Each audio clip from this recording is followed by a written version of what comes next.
just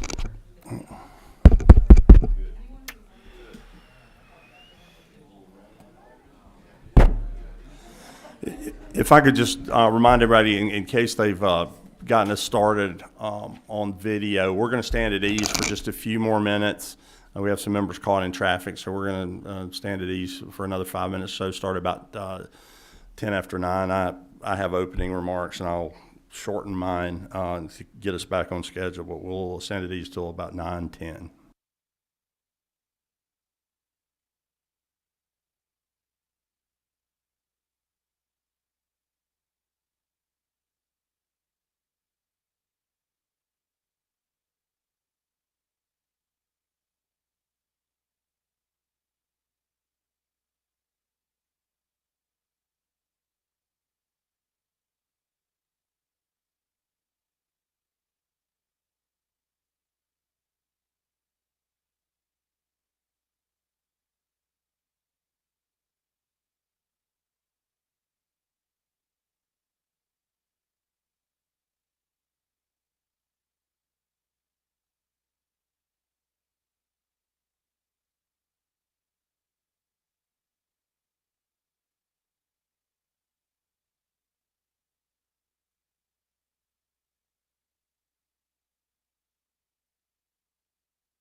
All right, we have, we're going to turn that down a little. I want to thank everyone for their patience. We've given people a little bit of an additional opportunity due to traffic this morning. But I want to thank everybody again for their patience. Thank the members that got here. We do have a couple of members that have notified the chair that they would not be able to be here for some items that have come up in their district. I want to assure everyone that's come here to provide us information today that they will take a look at that. We are streaming this live, and we are it'll be recorded so it can be reviewed at a later date. I'm going to get us back on time. I'd intended to go a little deeper with introductions and opening remarks. So if members will give me the latitude, I was going to introduce each of our members, but I'll wait and do that when we come back after lunch so that we stay on time. But I do appreciate all of them being here. I think we have a great cross-section across party lines for the mission of this committee, and what we are trying to do with that is to provide, to take in information and look for better ways to apply the human capital and the financial capital that we as a state have available to us in order to provide people opportunities to get prepared and be part of the workforce of the future. There's some question it had been raised out in the public recently about the need to do this because of an article that said half the companies are looking to have layoffs. And in reading that article, those layoffs tend to be, or at least they were reflected in the article as I read it, in the management areas, if you will, white-collar jobs in management roles, clerical roles, which are ever important, but becoming less necessary now because of automation and data analytics and that stuff. So really the fact that companies are looking at layoffs in that area emphasizes the need for a committee like this and work to be done like this even more, because those individuals need to have opportunities to get recertified, to find their way into the workforce of the future. So make no mistake, we're not trying to invent something to do here. We have companies and organizations that will testify, public companies that will testify before us today as our first stage that will tell us about the needs that they have in their workforce.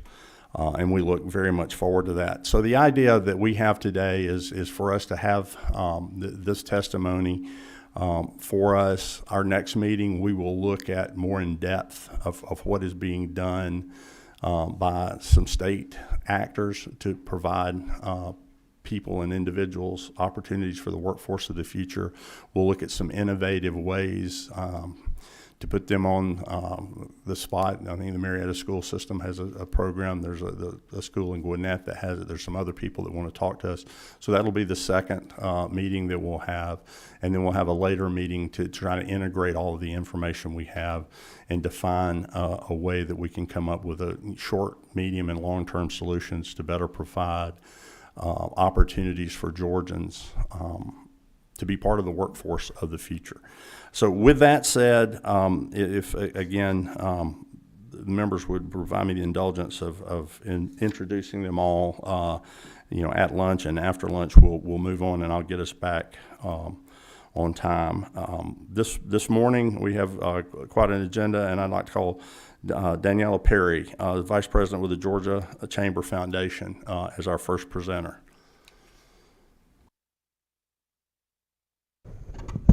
Good morning. Can y'all hear me okay?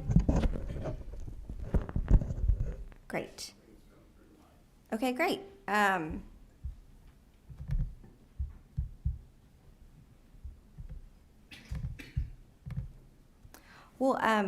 Thank you so much, members of the committee, for having me this morning. My name is Daniela Perry. I serve as the Vice President of the Georgia Chamber Foundation at the Georgia Chamber of Commerce. And I'm here just to kind of share a few numbers about what's going on in the state and hopefully give you a better picture of some of those workforce shortages that we are experiencing. So I'm sure many of you saw the governor's announcement a couple weeks ago about record economic development growth. Of course, you'll see the big numbers on the screen, but I think it's important to note that these jobs are 53% above prior economic development records. Investment is 94% above previous records. and that 85% of these investments and more than 30,000 jobs were outside of Metro Atlanta. Of course, as we're thinking about growth and opportunity and how we grow our state's economy, we want to make sure we're seeing that growth everywhere. If we're thinking about East, Middle, South Georgia, we want that growth. And we've really seen that this year, which I think is a true testament to the leadership in the state. And we're incredibly grateful for this incredible growth. Of course, this growth also means that we need more Georgians to be in our new jobs and in these new investments. So Q2 of this year, we had more than 468,000 job postings in the state of Georgia. This is from real-time tracking that does this. Those top occupations that we're seeing are registered nurses, software developers, and tractor-trailer truck drivers. I'll say, too, that these three top occupations have been really consistent over the last year, has been those top ones that we continue to see needing to be filled.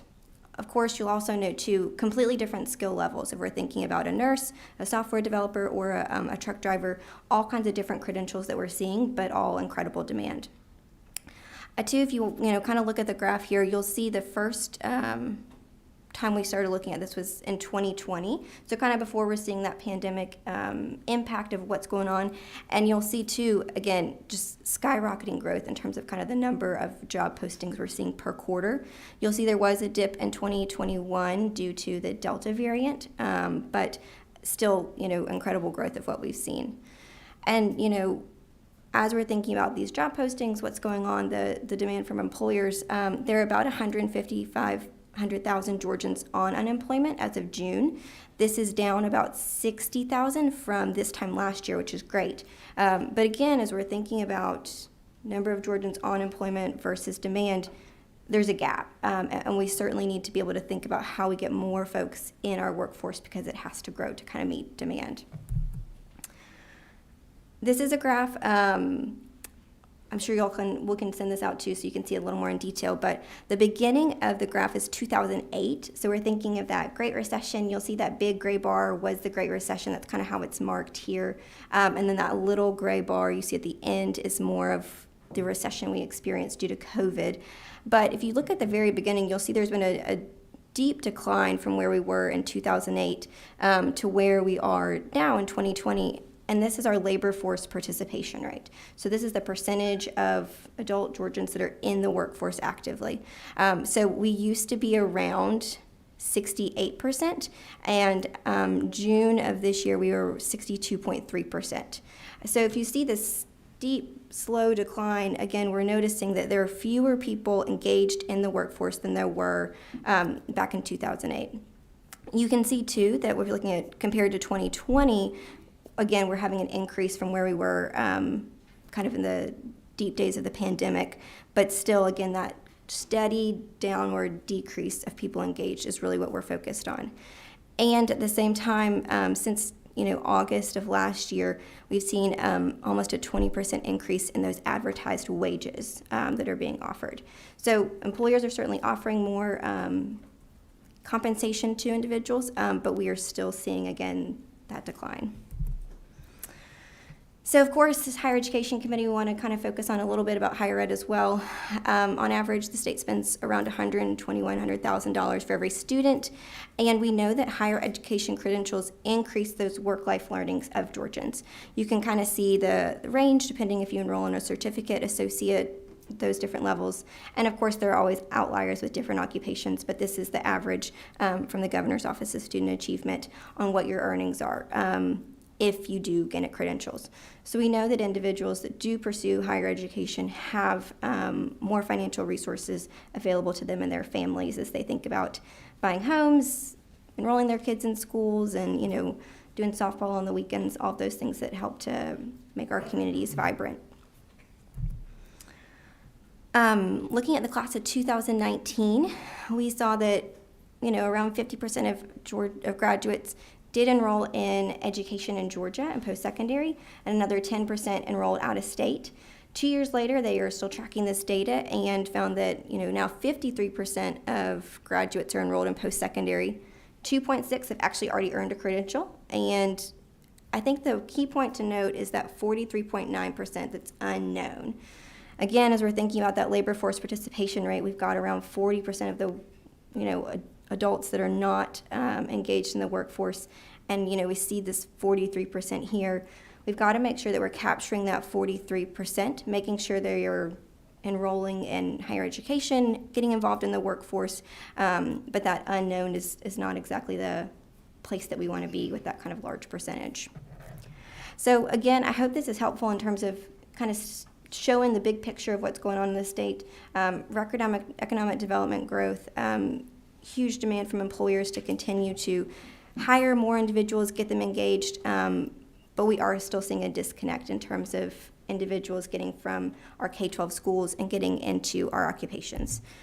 So that's all I have this morning. I'm certainly happy to take questions or connect afterwards, but Mr. Chairman, thank you for the opportunity. Yeah, thank you for doing this, and we'll take a couple of questions. We're going to try to stay online time-wise and take our questions over, but we'll do that. With that, is that Secretary of the Committee, is that you, Representative Bentley? Yes, ma'am. Yes, sir. Thank you, Mr. Chairman. Good morning, Ms. Perry. Thank you morning. for your presentation.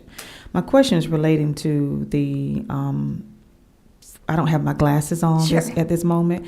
So did I read that correctly, that it was over 468,000 jobs that were open as of February of this year? So it's 468,000 over the second quarter. So Okay. that's March through June, it's Q2.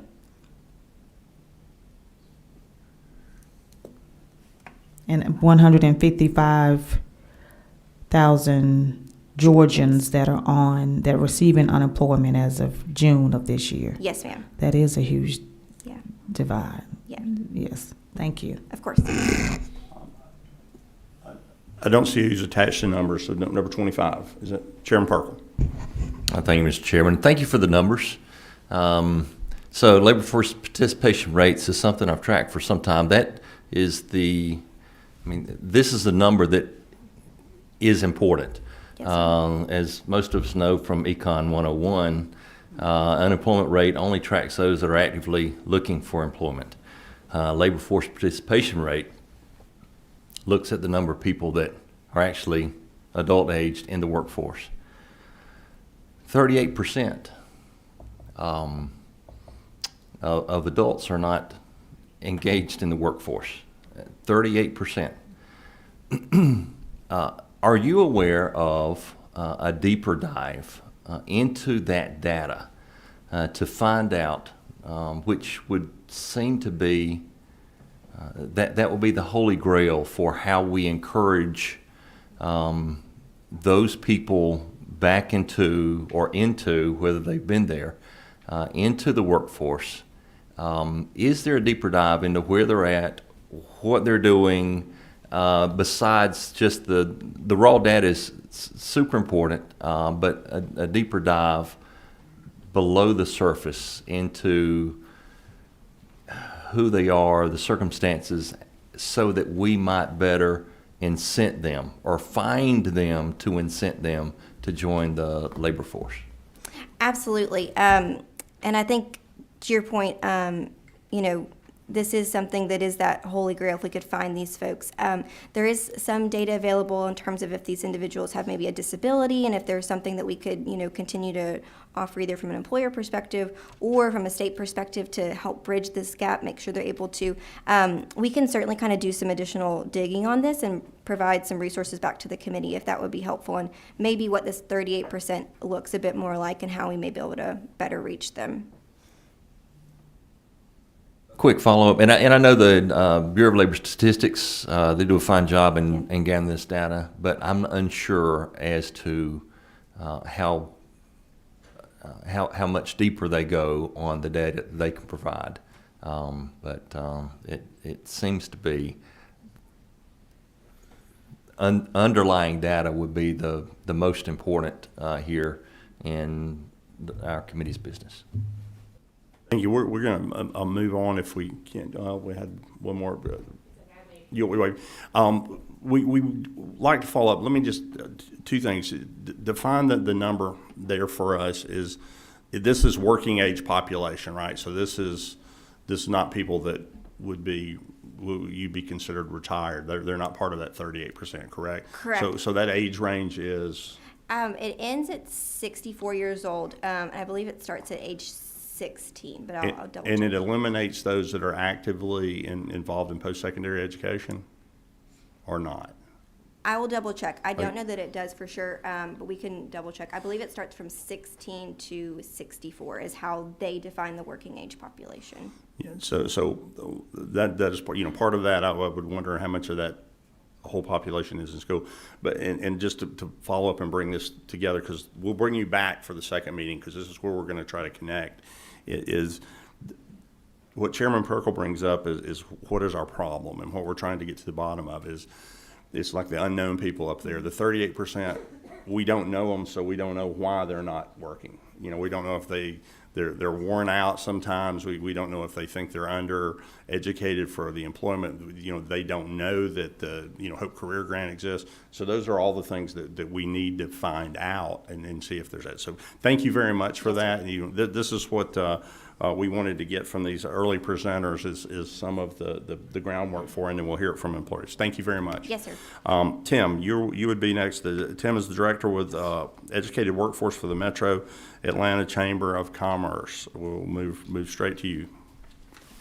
Thank you, Mr. Chairman, members of the committee. Tim Carroll, Senior Director, Educated Workforce, Metro Atlanta Chamber. I provided a printout that you should have in front of you. And I gave you this because I'm going to move through some data points very quickly this morning, and looking forward to discussing these in greater detail at a later meeting. But I wanted to touch on a few key points this morning that I think will be relevant to what you're going to be hearing about today.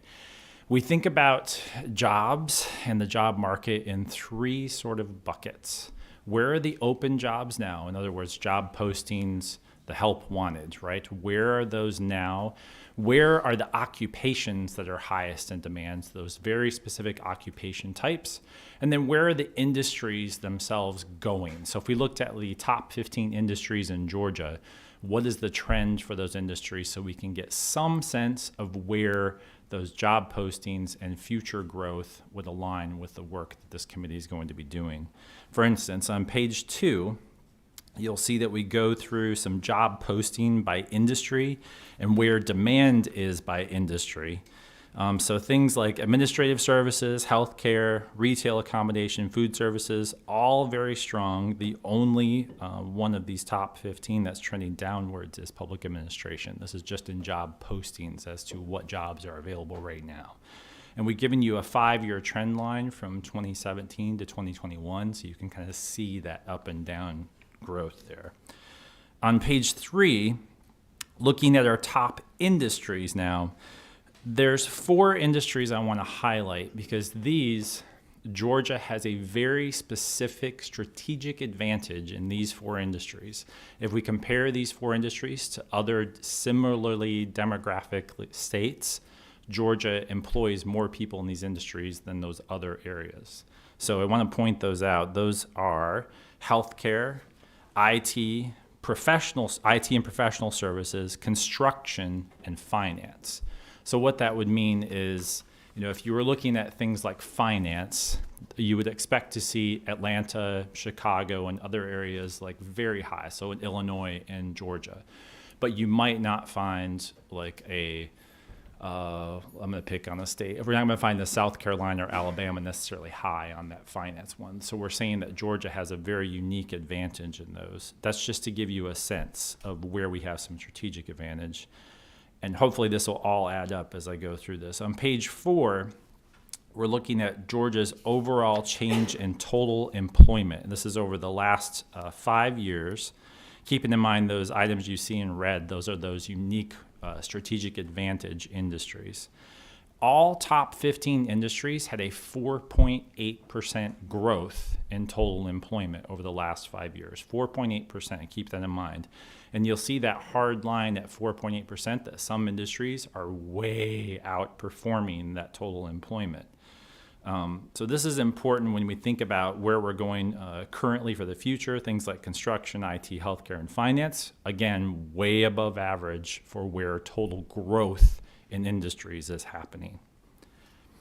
Moving on from industries now to the specific occupations inside those industries on page 5, we'll see that, on page 5, again, it's just that giving you the fine detail on that above average industries and how that actually shakes out. So the 6 of the top 15 that are well above 4.8%, and then the 4 of those top 15 that are underperforming compared to their peer industries. Moving on page 6, we see that even though those occupations that were decreasing, we had some occupations that were declining before 2020. In 2018, 2019, we had some of these very specific occupations that were in decline that all erased once 2020 hit. Every occupation in our top 15 all took an upward turn. So if you think about, even if you have an industry like food service and accommodation, that maybe total employment has kind of been declining, it doesn't mean that they've had problems with labor shortage. So that's where you see the imbalance happening. You have maybe an industry that isn't in large growth in the top 15, but the job postings are very high, indicates that you probably have very hard to fill positions. And those would be the very visible job postings, help wanted, that we're seeing across the state.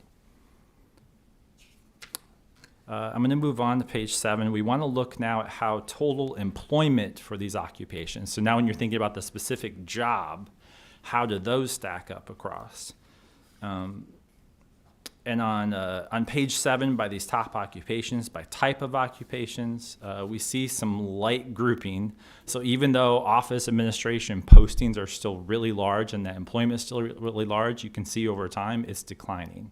So still dominates total occupation, but that is an occupation that has been slowly in decline and continues that particular decline, versus transportation and material moving, which moved up from number 4 in 2017 to number 2 now. So you have these areas that are continuing to increase. Others like finance management, IT, and others, even though they're lower on the total occupation list, they are continuing their climb up. And again, I'll be happy at a later meeting to go into further detail for some of these.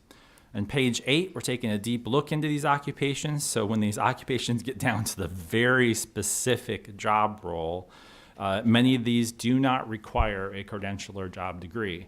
Now, this is a big asterisk, which is this is current job employment openings that we are looking at. How many people are employed in that very particular occupation? And this goes back again to what we see that tends to be very visible, and where those open positions are. Those positions generally don't require a credential or a college degree. However, what we saw on the previous slides was that is not where the trend for the industry is going. So I hope I'm making that clear. You have sort of two realities. You have what we see and what we're experiencing, and then where the industries themselves are growing. On pages 9 and 10, we're taking some deeper time. This is to explain what employers are doing on tackling some of these job shortages. I wanted to show some of the graphs that we track and use when we're working with our companies around skills-based hiring and upskilling of current employees, and how we're thinking deeper about what are those types of skills that are attached to occupations and where we're going. I want to leave you with some things about what the Chamber is doing around talent and what we're doing around skills. We will, of course, continue to produce these types of research. I included a link at the end of this presentation that takes you to some of our previous reports called Your Talent, Your Future, that highlights more of this information. We had a report in 2017 with a follow-up in 2020. There's also a talent pipeline report looking at student interest and aptitude. A variety of research at your fingertips. The Your Talent, Your Future report is going to be updated hopefully by the end of this year. So we'll have a lot of the information that I just presented to you that you have in front of you will be in a much more detailed report hopefully by the end of this year. So we're continuing that work. We're also expanding our education partnerships with our companies, particularly for those companies who are doing significant expansions, whether it's here or somewhere further outside of Atlanta. We try to be good partners and be involved in connecting our education and training providers with those companies that are expanding workforce, particularly with our technical college and university system and other training providers. We are doubling down on our talent pipeline work. We're expanding from everything about looking at family benefits and childcare to upskilling and creating really strong pathways for a lot of those entry-level positions that are on that one page that you saw, and making sure that those entry-level positions, even if they don't require a degree at the start, that there is a clear progressive stacking of credentials and experience for that new hire that can lead them to a much higher paying job 1 to 2 years down the road. I want to talk quickly, and then I'll end with this, about some recommendations and some initiatives that we'd like to see continue expanded that would keep these trend lines moving in a hopeful and positive direction. We were proud to support the work that the chairman and the committee did last year around needs-based aid and the Student Success Scholarship. The Metro Atlanta Tim, Chamber would, yes. I don't want to cut you off there, but I am a little bit. We're going to get into that in the second meeting. If I Sure. could just, in the interest of keeping us on time of what we're doing in the second meeting, and I appreciate the dimension of the one bill. But if you wouldn't mind, I'll give you to wind up. But let's get into what we're looking to do. Stay on task for the second meeting, if you don't mind. Happy to. Wanna- That was the end. Okay, thank you. And again, I apologize, but I know we have some people. I feel like I'm too much here. I'm gonna try to keep us, reined in to the point of hearing, our issues and our things, and look further when we get to meeting number 2. Did anybody have a quick question for Tim before we go forward? Tim, thank you much, and I always forget the name you guys call this, but you had something that you've worked with some APS folks about aptitude, testing. So when we come back for meeting number 2, I'd love to, hear more about that, and I think the committee would as well. Yes, sir. Be happy to. Thank you very much. Thank you. Staying on our schedule, we have the CEO of Kia Georgia. We'd like to welcome Stuart Countess to make his presentation. Well, good morning, Chairman Martin and members of the committee. My name is Stuart Countess, and I'm President and CEO of Kia Georgia, located in West Point. It is an honor to speak with you this morning, and I appreciate the opportunity extended to share perspectives on the current and growing concern of the workforce shortage in our great state. For those of you that may not be familiar with Kia Georgia, we are an automotive manufacturing facility located in West Point. We operate a 5-day-a-week shift, 3 shifts operation, production model, and employ almost 3,000 team members directly. Including our supplier network, there's an additional 11,000 plus jobs. Our annual capacity is 340,000 vehicles per year that include the Sorrento, K5, Sportage, and Telluride. From a historical point of view, I think it's important to understand where we began in March 2008 with an application process to build an automotive team. At the time, unemployment in the region was running at a 13% range. The announcement of the online application attracted 40,000 plus individuals in 30 days to apply for a total of 1,200 jobs at that particular time. The trend of interest continued for many months, and with many individuals being hired, placed Kia on the map in both Georgia and the U.S., to date having produced over 3.7 million vehicles in this peach state. Individuals were and are still educated with newly needed skills, ranging from basic welding, painting, assembly processes to learning how to program robots. All of that being supported by the workforce development arm of the state in Georgia Quick Start. Throughout the years, we have faced a variety of economic and market conditions that affect automotive industry. As a responsible employer, we take deliberate measures to shield our team members and our businesses from a lasting impact that are out of our control. To date, no Kia Georgia team member has been laid off. This is indicative of one of our main core values and a recognition and acknowledgement that people are the heart and soul of our company. COVID-19 impacts have been felt across industries and businesses, generating numerous challenges then and now. Temporary production shutdowns, supply chain crisis, workforce expectations, remote work, to only name a few. Industries and businesses that were used to working in a particular set pattern with some predictability were suddenly facing conditions not knowing what would happen the next day, week, or month. Flexibility became the new operable term. Our team had to utilize every available means to source and coordinate delivery of available materials and creatively utilize its human resources. I share these comments to let you know that we, Kia Georgia, know how to solve difficult problems. But equally, I believe manufacturers in the state possess the same knowledge and commitment to resolve the issues to keep Georgia working. Today, however, we are experiencing a new and somewhat unconventional supply shortage, that of an available workforce. We have studied, listened, reflected, evaluated, and collaborated in efforts to identify root causes and countermeasures to eliminate this concern. Unfortunately, this problem still persists. The pandemic has changed the way we work, live, and function as a society, but it has also changed what is influencing people as it relates to work. Work from home and remote work adopted during the pandemic have developed into attractive, flexible employment alternatives in today's workforce. Individuals have chosen to retire early, sought gig jobs, remote work opportunities in an effort to overcome childcare concerns, have more flexible lifestyles, less working hours, minimization of transportation concerns and issues.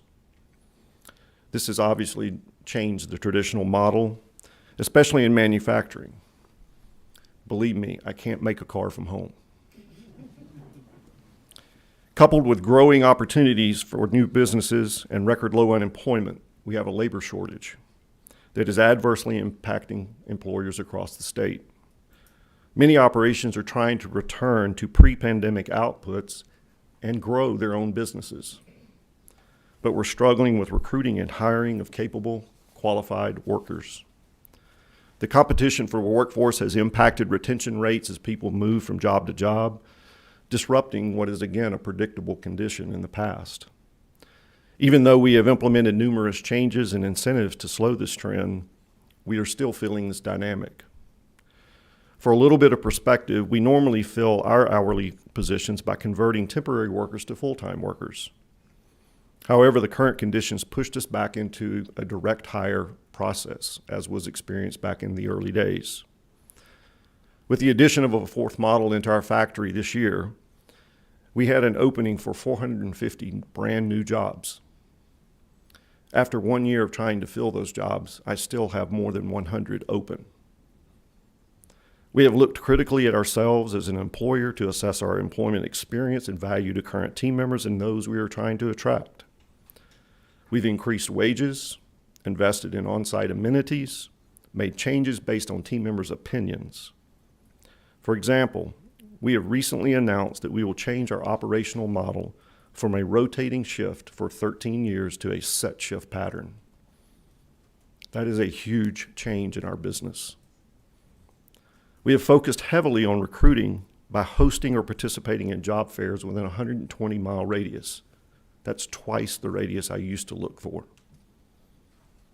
We have continued to develop relationships with technical colleges and universities in our areas to promote Kia Georgia opportunities through our intern and co-op programs.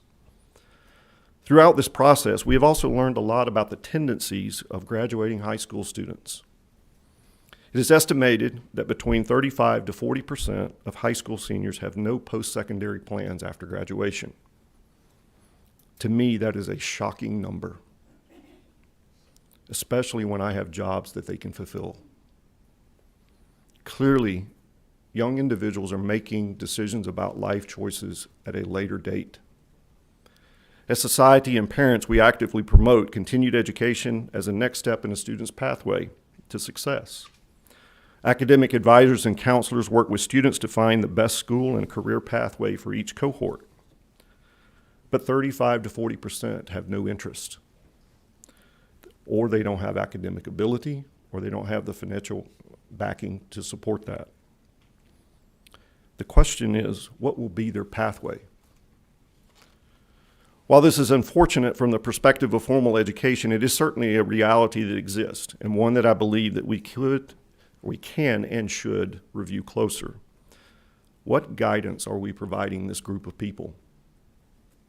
We are told that the general perception of manufacturing is it is not as attractive to students as other career options, that manufacturing tends to have a negative connotation, that it's dirty, it's unsafe, and a dead-end job.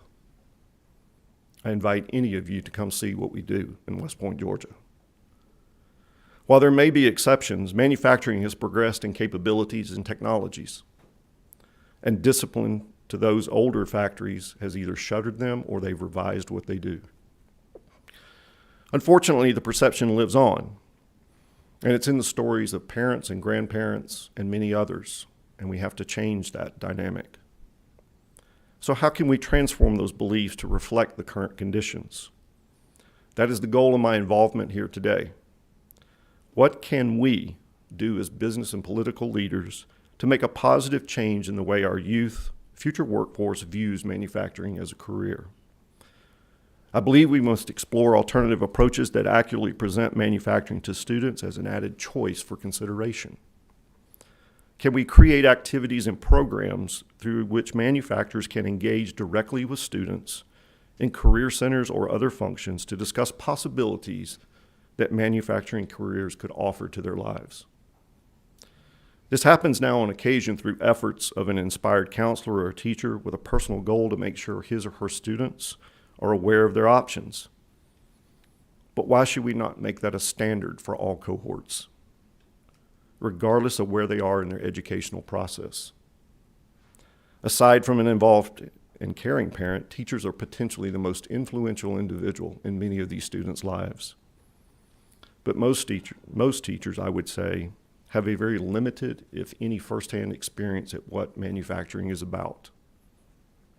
I would submit and suggest an idea that manufacturers would be willing to host teachers and counselors throughout the year for week-long manufacturing experiences, giving them a firsthand look at what we do, providing them with the information to take it back to these students. Further, I will personally commit that Kia Georgia will take part in this process and that we will continue to do so for a long term. My suggestions are my opinions only. I hope that you know that you will have others expressed today, and though they may not be congruent with these ideas that I have proposed, however, I am confident that you will find that we all have an interest in the ability to develop the workforce of the future. The economic engine in Georgia is strong and powerful, due in great part to the efforts of the Department of Economic Development. The Georgia Chamber has focused a lot of their activity this year on the war for talent, part of which is more than 50,000 manufacturing jobs, as Daniela just showed you, in the next 5 to 8 years. As more jobs come into our state, we are certain to see population growth, which will drive the need for growth in other measures, inclusive of housing, utilities, retail. The list is endless.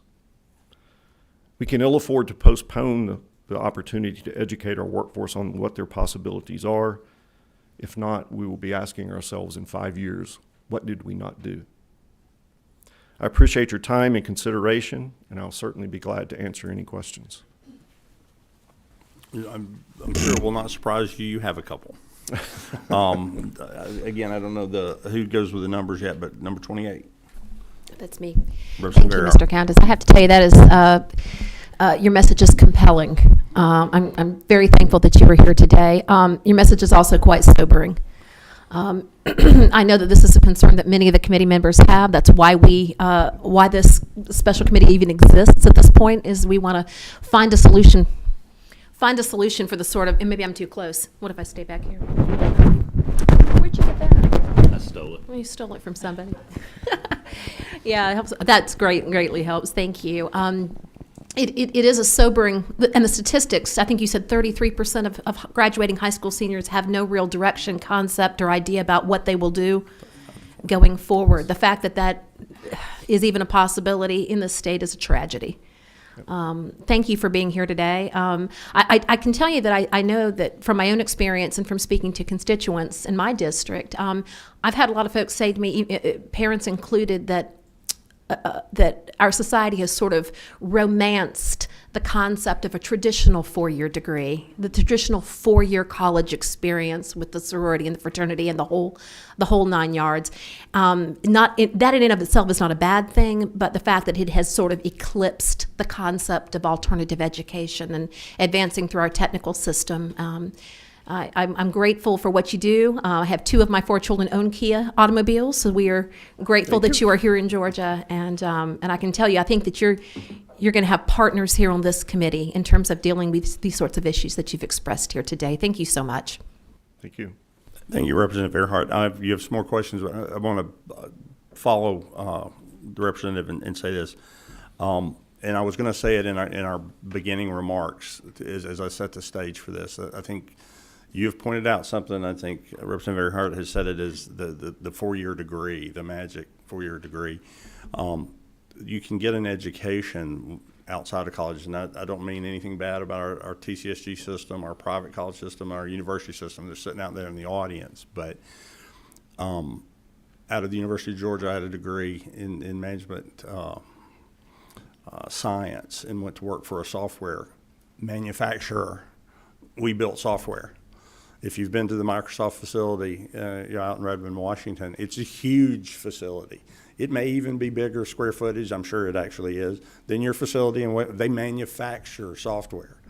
So it's not a question, and I would love to have more from not only you but other manufacturers here to show us what your manufacturing facility looks like. It's not what you saw on the movies when they were building tanks in World War II, or building that sort of thing. People learn to manufacture things, and you go to a place and do that. There's a lot of people that go to the Apple $1 billion plus world headquarters that they're building out there that manufacture software that goes in those phones that we probably 9 out of 10 of us have in the room here. So thank you for doing that. Thank Representative Earhart for doing for bringing that up. Number 26, Representative Wiedauer. Thank you, Mr. Chairman. I echo what both the chairman and Representative Earhart said. I think we could talk for hours. You'll find definitely a friend in me and everything you said. I travel the state talking about it. I think many people in this audience have heard me talk about the fact these are honorable jobs. I toured Gulfstream last week. I'm a frequent visitor of the Georgia Savannah Port. Caterpillar's in my region. I know I've not been to your facility, but I know the facilities quite well, and thankful for what you guys do. Curious do you guys have data of your employees, how many of them are from out of state? The last is because we're on the state line, it's about a 70-30 split. So we have about 30% of the people that are just sitting in that Lynette, going all the way down to the Columbus, Alabama side. Because obviously with a 120-mile radius, I would assume you're well into Alabama a good bit. We are, but I'd give you this example. We've gone all the way down into Albany to recruit people, and that's over a 2-hour drive. It didn't used to be that way, clearly. Again, 13% unemployment when we came there was a benefit. There's no doubt to a bad situation. But having to reach out, transportation becomes a big issue.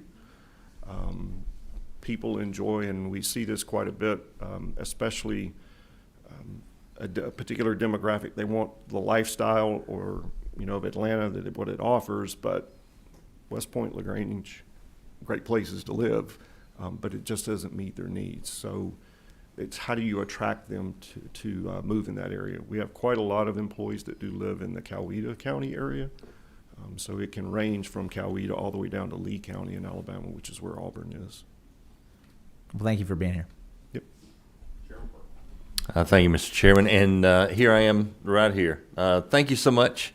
Kia is an exceedingly valuable member of the Georgia community. Thank you for being in our state. Thank you for being here today, putting a face to the problems we know we face, and actually offering one bit of solution that I wanted to make sure that we didn't gloss over. So you are here as an exceedingly valuable member of the Georgia manufacturing community. We also have some individuals here with the Department of Education, not just phone answers. We got some big dogs here in this room today And the small little step you thought is one step that possibly could help start changing hearts and minds around the manufacturing process is to bring in counselors, our high school counselors. The 35 to 38% we saw actually, I mean, they're following in with the adult population, the labor force participation rate of the 38 missing individuals. And perhaps we can marry here the two together, industry, education, and let's get something done that, you know, if it's just a tour of West Georgia counselors and school systems in that area, 120 miles, 150 miles, whatever it takes. Your valued community partner, thank you for being here, and I'd love to see us get together on what we can do in addressing the problems. Thank you. Thank you, and thank you for being here. It really does bring up a lot of questions, and but I want to focus on the difficulty in filling your jobs. What is your minimum qualifications? How are your initial hires trained? Are you could you walk us through there? What those initial hires need? Are you utilizing technical college or doing your own training or? It's actually a combination of all of the above. So we have different classification. We have a production team member and we have maintenance team members. So let me talk about maintenance first. Maintenance does require some background skills, hydraulics, electrics, that can go to help make our facility work or the robots. So we partnered over the years, initially with Georgia Quick Start, and then we have a program with TCSG where we teach individuals the necessary skills. Effectively, they are getting a certification. We have people that come from the outside into that program and they become a potential employee, but we also have individuals within our own ranks that want to move from a production team member to a maintenance team member. So they can interview for that process, they get selected, and they get educated through that avenue. As far as a production team member, basically it's a GED or high school graduation, whichever way you want to look at it. What we need them to do is to simply come to work every day. We will teach you everything that you need to know. It's pretty simple. And I think that's where, that's one of the challenges that we have right now as compared to 13 years ago when we started up that initial hiring class. It's just a different workforce expectation. I can't have you come to work 3 days a week. The line runs at a certain pace. So we need, we often talk a lot about soft skills, and that is a challenge. It's just fundamental basics of I have to go to work at a certain time of the day. I'm going to get asked to do things. I need to be working in a collaborative way. There are some programs that we are aware of and have participated in to help teach those, but unfortunately it's something we have to continue to hammer home. Would you be able to share what, if somebody with a GED or high school wanted to fill one of those jobs, are you able, is it public? Can you tell us what they would start? Yeah, would they? Somehow knew you'd ask me that. Well, I mean, I don't want to, Sure. I don't want to, No, it's on a I don't want to website. ask you to overshare in a competitive nature, but if they would start it here, and if they have I would think there would be a progression that would go through, and after you're in good standing in 2 or 3 years, you may be here, and I think that's interesting. So it is posted on our website, but a starting direct hire team member is $17.25 an hour, which equates to about $36,000 a year. That's just base wages. Top out, which is a 3-year process, so they get a raise as long as you're performing satisfactorily. You get a raise every 6 months, up to 3 years, and at that point it becomes $26.40, which is about $55,000 a year. We offer, on top of that, full health care benefits, 401k system, they get 2 weeks of vacation. When you add all of those numbers in, that number gets close to doubling, fully loaded. From a maintenance point of view, yes, they make more because they have a skill set that is different. That's $24.20 an hour starting out, which is about $50,000 a year. And then top out, same thing, 3-year progression is about $31 an hour, which is a little right at 64,000 if I remember right. And of course, maintenance is one of those, if people like to work overtime, there's always overtime. So that's your starting base. I think, Thank you. I'm sorry. I think the representative was looking for a little OT maybe there for number 24. Well, I'm headed back to West Point, so you're happy to get in my car. Let's go.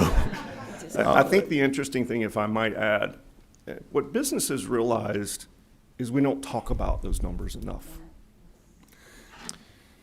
Those numbers have meaning, especially to parents. You know, if you want to get the child into work and out, they have a lot of significance and meaning. We have to find a way as business to really go out. This isn't, from my viewpoint, is a very experienced generation. I want my money now. I've got something I need to go get, a new phone, whatever the case is. So we've got to change our narrative in that, and that's part of why I say we need to, instead of waiting on the DOE, which I've talked to them enough about this, we need to be at the front. We're not going to just sit back and wait. We have to help them understand what we do. It's a good process. You just have to get somebody caught in and help them find their place. A little bit back to your point earlier. Most of these large businesses have education reimbursement programs, including ourselves. So if you don't know what you want to do, straight out, and I say this very openly, I have a 22-year-old that is one of these people that just changes course every few days. Companies will help you get there. And if you decide you want to go get a 2-year degree or you want to get a 4-year degree, there are a lot of services that you can use to your advantage. But if you don't, we can develop you into a career. A lot of the original people we hired back in 2008 through 2011, those direct hires, those are individuals who had no educational background, and many of them have gone from a production team member all the way up to some level of management. That's what you want to put into it.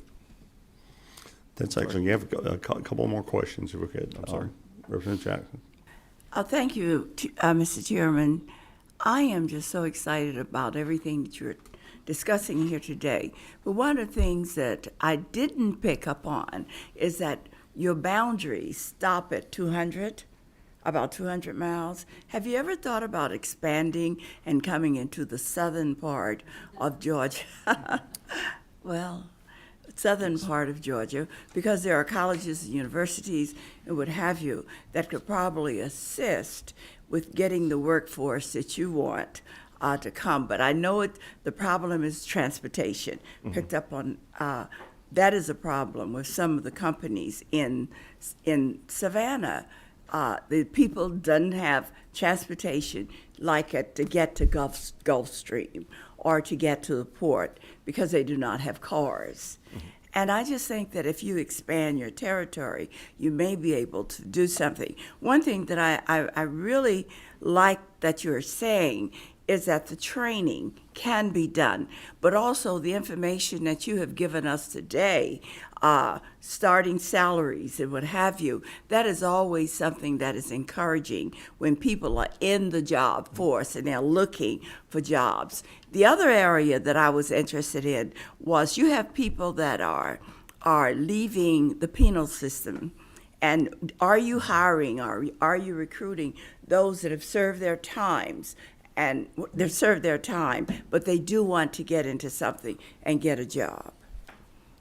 So answering your first question, yes, we have gone into Southwest Georgia. Southeast. Or Southeast. Okay. Maybe not Southeast. I went into Southwest Georgia, knowing some of that particular area, but I'll take your point back to the Southeast. We do work like with our maintenance programs through the TCSG system. I mean, we advertise those, so they're a great partner to do it, but we can certainly always do more. Transportation, just a quick comment on that. Transportation works really great in the city of Atlanta. Yeah. But West Point, Georgia, or LaGrange, Georgia, those are some challenges that rural communities have. There are a lot of different ideas out there. There possibly are federal funding opportunities that can help support that and run a bus route. So those are being looked at through local areas, but it's certainly something worth considering also. To your other question, the honest answer is we've had discussions, but that's about as far as it's gone so far. Thank you. It is a recognized opportunity, though. Thank you. Thank you, Mr. Chairman. Apologies for being late. I was listening on my way down here, stuck in traffic. I had two questions. One, could you speak upon the role that automation has in causing some of the workforce challenges, including how that could potentially exacerbate future issues or potential benefits as well? And then regarding the current conversation, especially as you mentioned the benefits and the issues regarding transportation, could you also speak to different housing options in and around the plant in which the commute would be relatively shorter, and whether or not there could be ways in which certain housing options could be expanded? So from an automation point to your first question, yes, I think any manufacturing business is always looking for automation. There's always this a narrative that exists that automation will eventually replace everybody. It can't. There's no possible way. I can't replace everything I've got to do to build a car with a robot. It's impossible. We do need, obviously, as we add automation, that's a skill up. You have to have someone who can be able to work with that robot, program that robot. We took people from the very beginning that used to work in the textile mills in our particular area and taught them how to program robots, and they do it even today. To your second question about housing, housing is an issue. It depends on where you are, and I'm certain that every rural area has a little bit different scenario. We do need to look for and develop solutions to that, whether it be dorm room type housing that people who maybe, for example, want to live in Atlanta on the weekends but want to travel down and work there. There are a lot of discussions ongoing about those. There are actually some models that exist out there where this has been successful. It usually is in the hospitality industry, so there are options there. Thank you. Thank you, Mr. Chairman. And I just, in agreement with my colleagues have said already, thank you for being here and thank you for being in the state of Georgia. But my question is relating to transportation. You kind of touched on that a little. Can you expound a little bit more on ideas or plans to address the transportation barrier? And one other thing that I've been talking with constituents in my district, transportation and childcare is such a major issue. And if they can get transportation or a way to have their children taken care of, they will be willing to come to work. So can you talk a little more about your initiatives to address the transportation barriers? So from a transportation point, in Troup County, we've been engaging with the county commissioner and the mayors of the three major cities, West Point, Hogansville, and LaGrange. And what are those opportunities of setting up some type of a bus route? It's not just about people coming to Kia, Georgia to work, but it's the Millicans that interface, the Duracells, and can they set up a bus route that's on some type of a schedule where people gather? It is being investigated. We've actually had some conversations with the senior Senator Ossoff and understand that there potentially are some funds out there. So the city and county government agencies are looking to see what those opportunities are. Today, no, I can't tell you what they're going to do.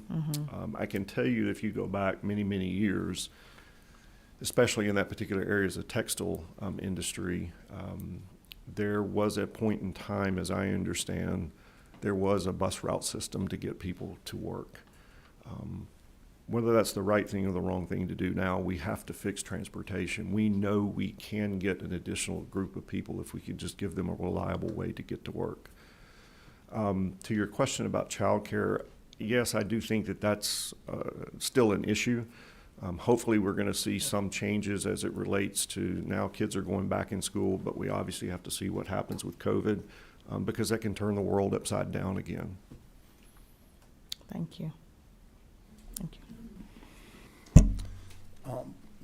Stuart, thank you very much for coming. I know you had a bit of a hard stop. I think you have somebody in town that you need to get back to West Point for, so we'll stop at this. But the last thing I guess I would want to ask is, have you thought, or would it be financially viable? I mean, I looked, I just did map. That's what I was clicking in the phone here. I mean, from where we sit right now without traffic, which is, magic from here to the airport. But at certain times of the day, South Atlanta is an hour.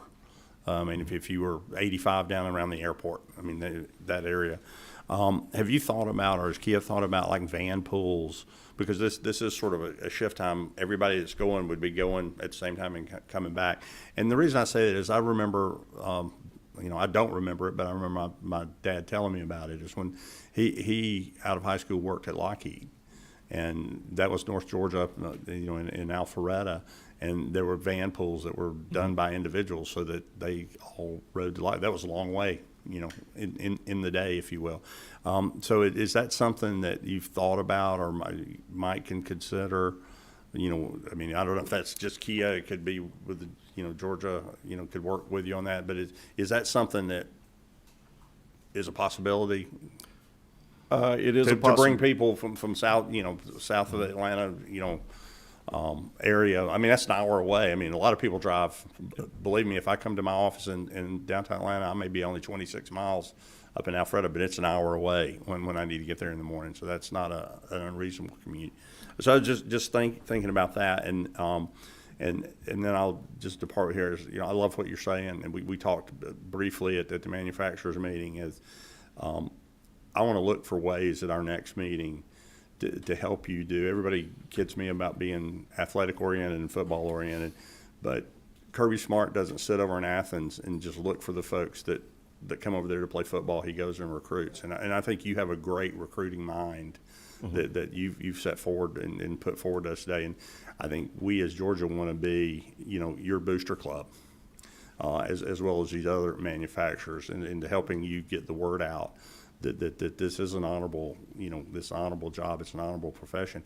And by the way, for those that are going to school and getting upside down in debt when they're trying to get additional education, how about, working this set shift and taking a little school with your educational opportunities with it. So we want to be your booster club, help you recruit, as well as these other folks. And I thank you very much for coming, and we look for going to the next stage with you. Thank you. Thank you very much. We're going to move on. We're a little bit behind, but we're going to get caught up because we're going to go quickly through. We had a spot for, and I'll let them go in the batting order they wish, but we had a spot if the university system, the technical college system, or the Department of Education wanted to just give us greetings. I know I've talked to all of you guys individually, and I know you're on board with working on this. So we just wanted to give you a minute, and it can be less than that now since we're behind, to just give greetings to the committee and let these employers know that what you have let us know already, that you're on board with this. Ms. Jones. Good morning, Chairman Martin, members of the committee. Ashley Jones-May with the University System of Georgia. We appreciate your time today. I'll be quick since you're running a little bit behind. In addition to the work on behalf of the system, I do want to mention our 26 institutions. They're the boots on the ground, and they're really working to develop these academic programs to prepare our state's workforce, and they're working directly with industry partners across the state. I do want to highlight a few that we'll be presenting today. For example, Phoebe Putney Health System has been a tremendous partner to several health profession programs in the Southwest Georgia region, including Representative Bentley, Fort Valley State University, as well as Albany State University. Likewise, I know Gulfstream is in the audience and will be presenting. They've been an incredible partner to Georgia Southern, who's in the audience today, in supporting our Engineering Pathways program. I'd also like to highlight one more, Representative Earhart, in your district, Kennesaw State University, and their partnership with Wellstar. That was nearly a $9 million partnership with a 5-year commitment to double the nursing program. So we look forward to working with the committee. I do want to highlight, earlier this month, the Chancellor announced our Georgia Degrees Pay website. This folds nicely into the Workforce Development Initiative. It's actually a dashboard where citizens and parents and students can go online, and they can look at majors, academic outcomes, future earnings, and cost of attendance. So we look forward to working with the committee. Thank you, Ms. Jones. And maybe in the next meeting, we'll let you or somebody Present. with the system do a little bit deeper dive into show us the dashboard. Happy to do it. That'd be great.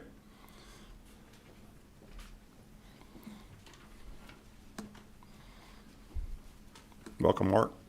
Glad to be here, Mr. Chairman. Thanks for having us. TCSG committee members, thank y'all for being here. But TCSG is obviously super interested and excited about this whole conversation. We are the workforce development engine for the state. Every one of you has one of our institutions in your backyard.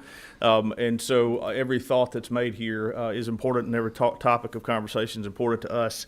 We certainly are appreciative of what Stuart and our friends at Kia had to say today, and the relationship that we have with them is a great example of the relationships that we have with other manufacturers in particular, but just in general the workforce around the state. And so this conversation of workforce shortage and labor shortage hits us square in the nose every day. We hear about it at each one of our colleges. Our local presidents in particular on the local level get this. Certainly Commissioner Dozier gets this on a regular basis of how tight the labor market is, and how and I'll use the word desperate, because desperate is the right word in many cases, that our industry members are to be able to find the right workforce and build out that workforce pipeline. And so it is something we are focused on every day.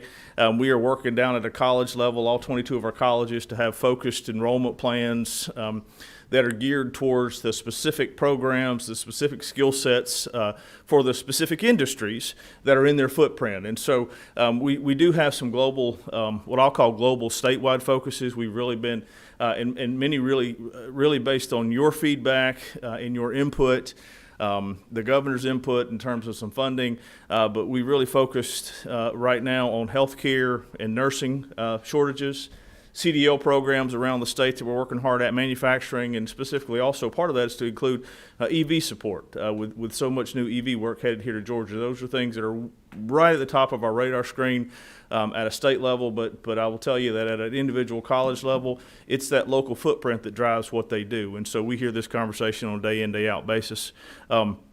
We're also really expanding, begin to talk about, I know we talked about some in folks in incarceration, but we, on our adult education side, we've added a number of different options to be able to capture those folks who need to get back into the workforce, to start from that perspective and bring them into some of our technical education programs to get them in the workforce in a way that'll be productive for them.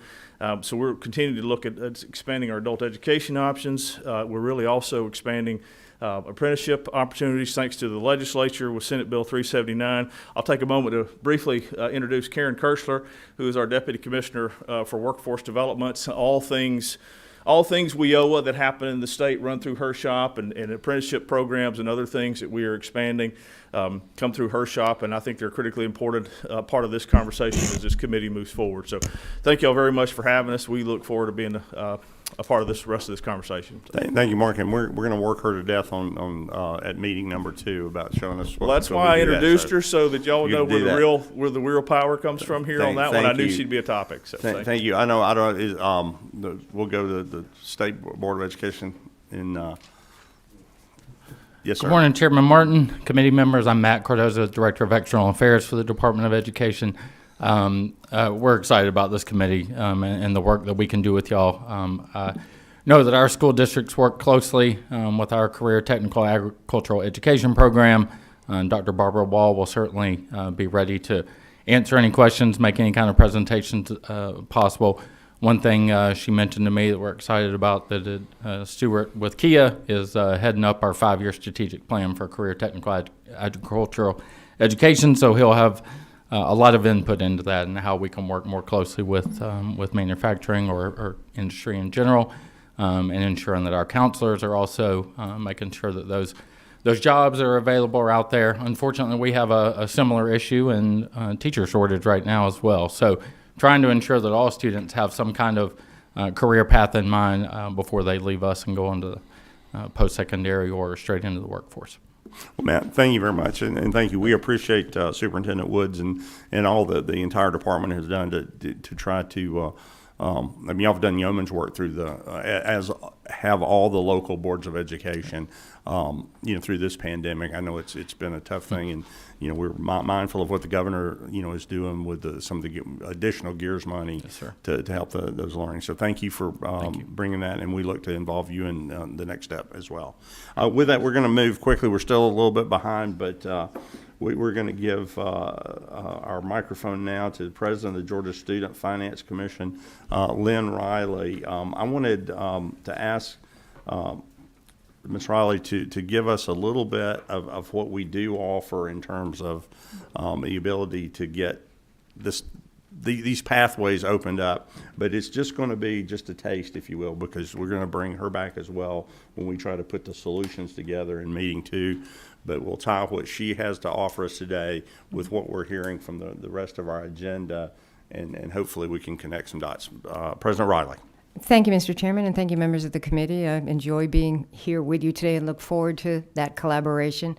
As other colleagues have mentioned, I think we can provide some insights into the programs that Student Finance already administers on behalf of our students that are looking to achieve accelerated or incentivized credentialing, whether it's a certificate, diploma, or degree program. What I've passed out today, and I'm not going into, but I've provided for your insights to prepare for future conversations, is the HOPE Career Grant utilization rates. And these are the strategic industry areas that have been identified over the past decade where additional financial aid opportunities exist now for these high-demand careers. And hearing the conversations today, it's clear that there might be new high-demand careers that could be considered for inclusion in this concept, as the General Assembly did consider and in the past session, and now we have an 18th career field for law enforcement and criminal justice career grant opportunities. But Student Finance also administers dual enrollment, which allows CTAE students to receive some skill training while they're in high school. And the dual enrollment program also allows our high school students to receive training and early credentialing to accelerate themselves into the workforce in any area, but also in these high demand and strategic industry areas. Student Finance also administers service cancelable loans in military, public service, and engineering fields. That is another tool that we'll be happy to explore more with you as this conversation continues. Again, I'm happy to be part of the conversation. My team and I will provide data of utilization and trends in the different areas that we see, and partner with our public sector employers, private sector employers, to look for those areas where additional strategic incentives could be provided for our students. Thank you again, Mr. Chairman, for the opportunity to be here. Thank you, President Riley. Are there any questions for President Riley? We'll make this comment in the form of a question, then we'll take a brief break here. To the committee members and anyone listening here, I think this is probably, for all the wrong reasons, the best kept secret in Georgia.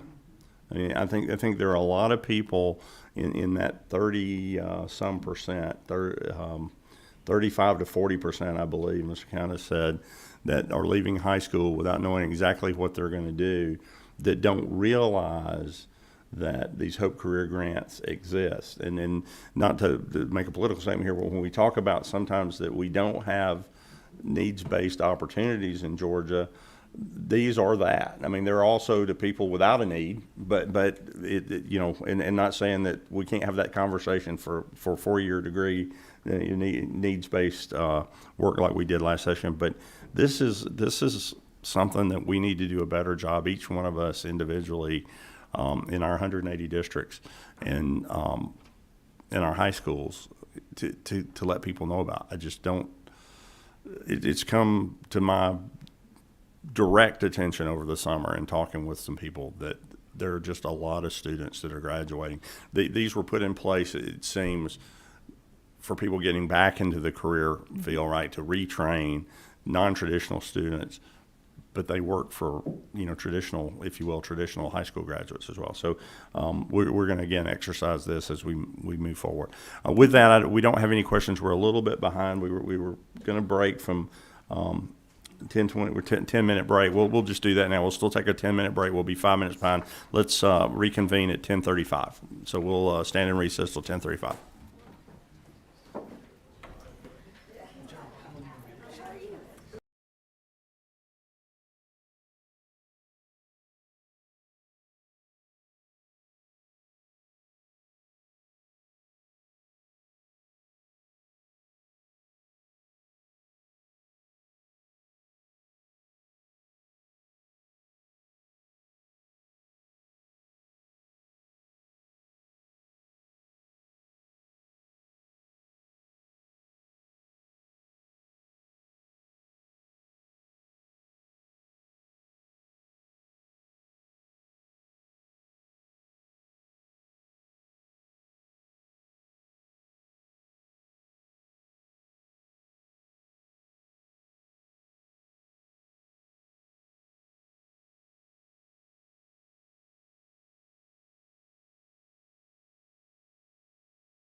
Okay.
Oh, never. Yes, I do.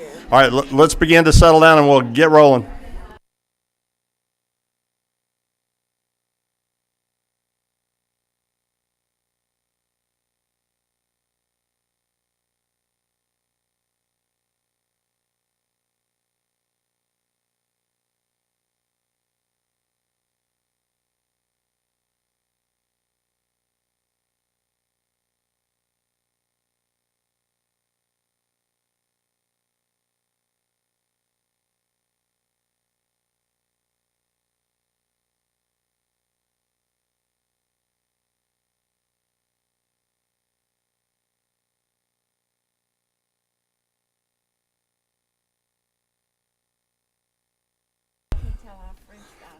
Yeah, we're just a minute or two late. We're still going to give you your time. Andres. This morning. I also want to thank the Georgia Chamber for the opportunity to be here as well. I'm Andres Villegas. I head up the Georgia Forestry Association. It's a pleasure to represent the folks that we impact across the state, and pleasure to be with you to talk about labor today. We are the #1 forestry state in the nation, and I'm not sure if we can get this up on the screens, if it's available to come up on the screens. We do have some slides. Is it coming up? Yeah. All right. Love to see it come up if we can. If not, if we can. Mr. Chairman, we have a couple printouts. They're not completed, but we'll get them over here and passed out if that's okay with you.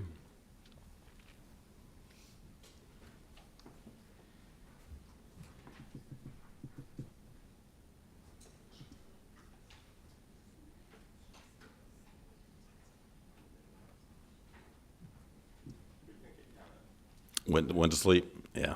I noticed I got to sleep a little while ago. We'll have it up in a minute here. And if you'd like for me to just keep going so you can stay on time, that's fine. Carry on, and yes, then sir, we'll try to get it. Yes, sir. By the way, and let me say this: all of these presentations we'll make available. We'll make them so. All right. So yeah, but basically, you've heard me say this before. We are the #1 forestry state in the nation. That means we have 22 million acres of privately held timberland, 206 wood-using manufacturing facilities across the state, employing about 140,000 people directly and indirectly across Georgia. So we're a major force of employment, especially in rural parts of the state. We've got about 15,000 employees here in Georgia. Here in Atlanta. Companies that you're familiar with. Companies like Georgia Pacific Graphic Packaging International, and Westrock have their headquarters here as well. We generate about almost $40 billion of economic impact across the state, and almost $1 billion in tax revenues for the state of Georgia at different levels, and in support of industry of about $5.5 billion of outdoor recreation for all those hunters and fishers that are out there that represent us. So here are a few of our companies here. The most important part of this particular slide that we like sharing is the one that really shows the footprint across the state. We have the areas that are shaded in brown are all of our private timberlands. The white areas are either going to be urban or agricultural areas. And then all of those circles, dots, triangles represent all of our manufacturing assets across the state. So you can see that when we think about Georgia and we think about forestry, we're #1 for a reason, because we really reach across almost every single county, every single community. And in most of these places where we have manufacturing assets, it's meant that we pull people out of poverty into the middle class. And it's not just for a short period of time. These are generations of families that have been able to buy a house, buy a boat, send their kids to college. All these things that we identify as being an important part of the American dream, an important part of the middle class for a lot of different people. There's a lot of diversity in our sector too as well. We typically are hiring local, and so our mills reflect what that local population looks like across the state too as well. That's a question we got to hear a lot in the last legislative session. So, and then of course big names that anchor our economy in the state, as well as anchor the things that come into your home every day. The cereal box, the box that's holding your Coke cans, your toilet paper. Things that we all use and our families use every single day that are coming from the trees that we grow in this state. It's an incredible story and one that we want to keep going. So we're #1 in privately owned timberland, but that means we need foresters. These are the people that go out and work on boots on the ground. The labor in this sector is changing a good bit right now. We're going from foresters who traditionally would go out and walk the land or ride the land to be able to count the trees, understand how to manage it and keep it sustainable, to more so a lot of drone technology, a lot of kind of external technology that's letting us read the land better, understand what we have a little bit better, and manage it a little bit more remotely sometimes. But all of that is the next generation, if you will, of how we're managing land, and it's given us the opportunity to also have a more technically diverse and more skilled labor base. We're also seeing that there's a big shift in our four-year colleges. ABAC shifted from a 2-year forestry program to a 4-year forestry program. University of Georgia is considered to produce some of the best foresters for forest business in this country. A lot of them end up going working for banks or big investment firms that have assets that they're managing for government pensions or teacher retirement systems, those types of things. Even foreign teacher pensions and other government Republican pensions invest in our timberland here in the United States, and they need good analysts that are coming from our 4-year and 6-year schools and advanced degrees. Where we have a little bit of a gap, though, is that kind of dirt forester, the one that spends 2 years and doesn't want to spend 6 years at UGA in Athens or in other places, and really just wants to ride in a truck every day and wants to go out and be in that environment. And so that's an area where we need a little bit more help in terms of making sure that we're generating those types of foresters for ourselves too as well. We harvest more timber than any other state in the nation, about 2 million truckloads a year. It's a massive number for us. But we know that this is an area where we are not efficient. In Georgia, we have the lowest truck weights of any state in the Southeast and one of the lowest truck weights in the nation. That means we're carrying less on every truckload. That's not an efficient place for us to be. It's just like if you have an SUV and you got 6 kids, but you can only carry 4 in that SUV, right? Remind the gentleman this isn't the House Transportation. Yes, sir. Yes, sir. Yes, sir. We had to touch on that one a little bit because it is an opportunity to address labor for us. It means we need thousands more truck drivers, essentially, Mr. Chairman. So thank you so much. If I were a judge, I'd say you tied that in nicely. Yes, sir. Thank you. But the other key point for us is we're paying more in insurance. I know this is an insurance committee as well than most states. And then if you compare where we were last year to this year, it's costing us about $107 million more to haul the timber that we haul normally, those 2 million truckloads a year, than it was just a year ago for us. It's a lot of things. It's fuel, it's labor, it's a variety of different things. If you look at what we're paying truck drivers, we've gone from an average salary of, say, $45,000 or so up to about $65,000 in just an 24-month period. So a lot of inflationary impacts there. The cost of a truck has gone from about $120,000 to close to $200,000. Truck and trailer combos, and so that's if you can buy them. And so there's a lot of inflationary pressures on this particular part of our sector. And here you can see quickly, and I'll blow through it quickly, but obviously this is where we sit in terms of weights. We have a distinct disadvantage against other southern states in terms of how much we can put on that truck. That means we need more drivers than other states. And those drivers are in high demand because we have a very active port. We have tons of warehouses all up and down our interstate systems. And so we're in a very constrained labor market for drivers. And drivers, quite frankly, it's a lot easier to pull something from a warehouse to a warehouse or a warehouse to a store than it is to go into the woods every day. And so it's not necessarily the first thing that people sign up to do every day is to drive a log truck. So there's a challenge for us in that space. On the seedling and reforestation side, we're planting about 200 to 300 million trees a year. A lot of that's with mechanical systems that are semi-automated, I would say, across South Georgia, but we do use a lot of hand labor in North Georgia for replanting. We plant more trees than any other state in the nation and probably more countries around the world, and that's something that we should all be proud of. Each one of those trees generates enough air. This is a U.S. Forest Service stat for 2 people a year. So somewhere between 400 million and 600 million people breathe clean air because of what we do in the state and in our tree planting efforts. That's more than the population of the United States. And then on the manufacturing side, we've seen it. You guys have felt it. And if you went to go buy lumber or toilet paper or anything like that over the past 2 years during the COVID crisis, making these things hasn't necessarily been easy for us. Part of that was related to issues that we see happening related to COVID. But another component of it, as we see, is the pressure that we're seeing from investment happening in our state. The forestry community is excited. We want Georgia to grow. We want to have, as we heard from the CEO of Kia earlier today, we want to have those types of projects here in our state. Those help benefit us too as well. But everyone around those facilities is nervous because those facilities employ a lot of people and maybe have a little bit more flexibility in what they're able to pay. They're not producing a commodity. They're producing essentially a luxury good, vehicles, if you will.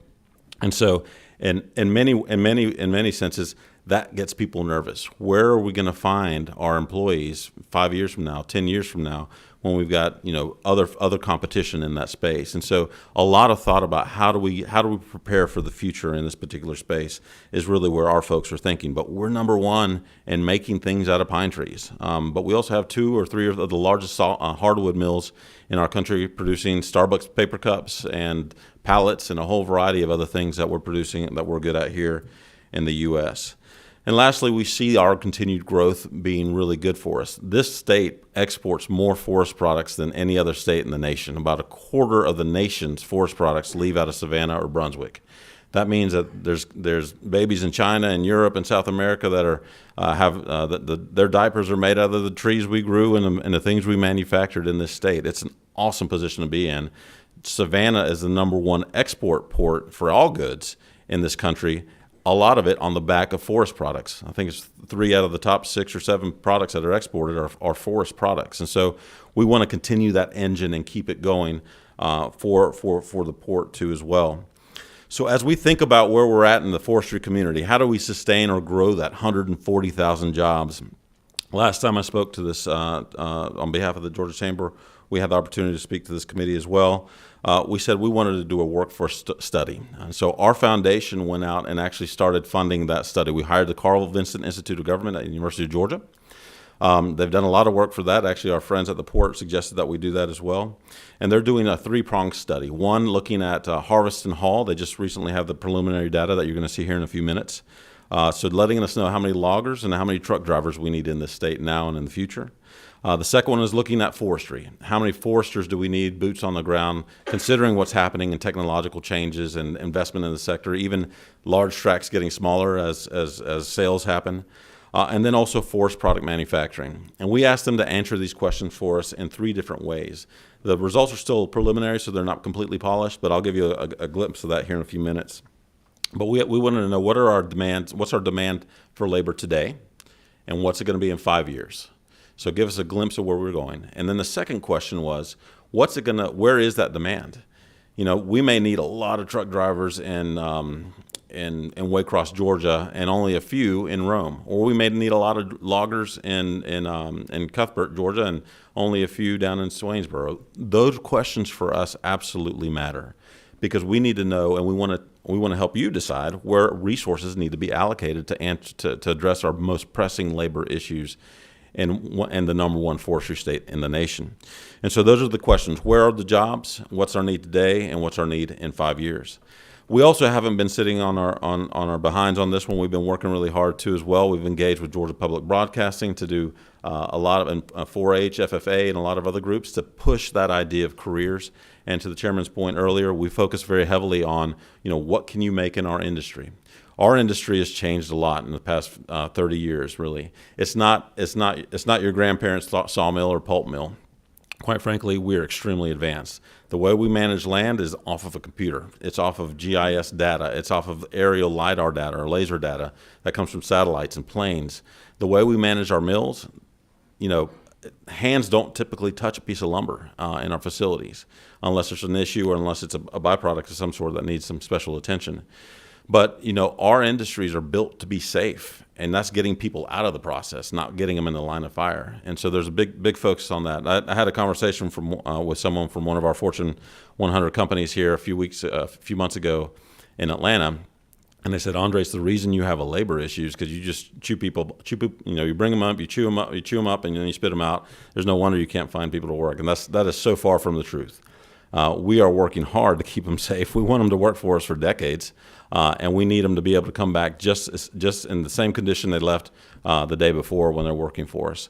We have automated our processes. We invested heavily in increasing the competitiveness of those processes, and that's where we're at today. And so when we present ourselves as a technologically advanced industry that's using cutting-edge equipment, engineering, and software to make sure that we're running well and we're globally competitive. One of the other questions I get, oftentimes actually from elected officials, is, Andres, you guys, the forest sector's made a lot of money in the past few years. Why do you need our help? Why can't you just pay everybody a whole lot more? And the reason why is because we are a globally competitive industry. We've got to compete against the mill in Brazil, the one in China, the one in Europe, the one in South America, right? That's how we compete. A lot of our facilities are owned by larger corporations that have facilities spread out everywhere. The moment that the economy slows down and we start getting into that recession world or whatever it is, the very first mill that gets shut down is your highest cost mill. That's not where we want to be. We don't want to see CEOs in some other part of the country saying, you know what, we've got 15 mills, we only need 12. Which ones are our highest cost ones and which ones are the ones we can shut down? We can't put ourselves in a position of being uncompetitive by just saying we're going to pay everybody more, right? That's not how industries survive. That's not how they grow, and that's not how they remain an attractive investment as well for Wall Street and other folks too as well. So we are very focused on making sure we're efficient, we're safe, and we're competitive. And that's what's going to keep us growing in the state. That $39 billion number I shared with you earlier, when I came into this job about 8 years ago or so, we were at $24 billion in economic impact of the state. There's not a lot of industries out there that can tell you they've grown by that margin, $15 billion in about 8-10 years. And so we are poised to continue growing. The last thing I'll mention to you is that we are talking very closely with our technical schools in that space too as well, to be able to position ourselves, hopefully to help them help us back in turn. In other words, that public-private partnership that is so critical to what we do. I'll mention this before I get into the data on what you'll be able to see later this year. We're at the cutting edge of where we can be. There's a company called Stora Enso, one of the largest forest products companies in the world, based out of Europe. They are starting to build electric vehicle batteries out of the lignin that comes from our trees. So we can build car batteries. Think about that, right? Out of trees that we grow here in this state. We don't have to go mine them and depend on some other country to do that. We can do that here in this very state.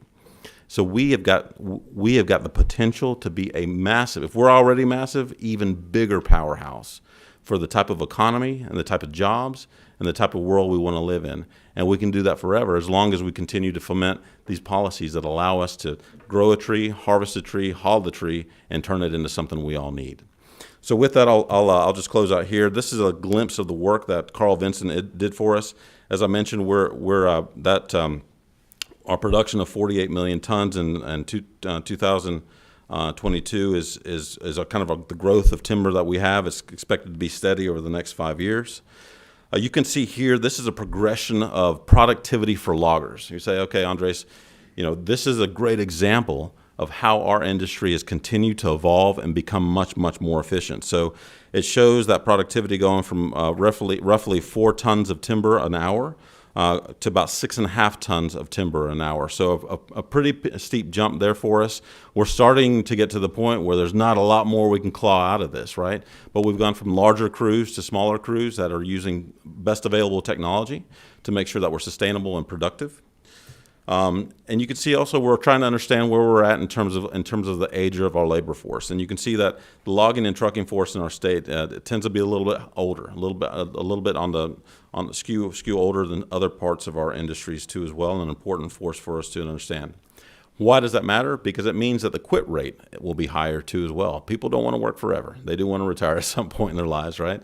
And so what we see here is our historic turnover in this part of our supply chain has been about 8%. It's bumping up to about 15%, right? So that's a lot of people that we have to think about, who's going to cut and haul these trees to make sure that we have toilet paper, right?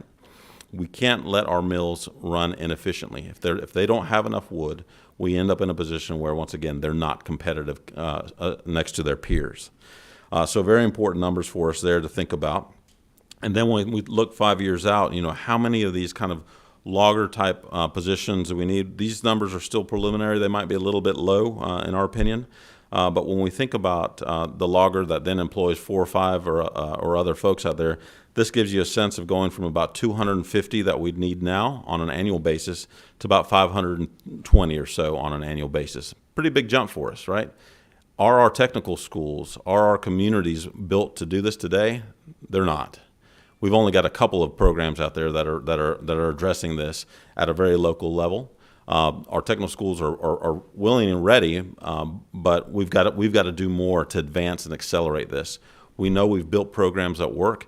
What's it take for us to duplicate those across the state for us?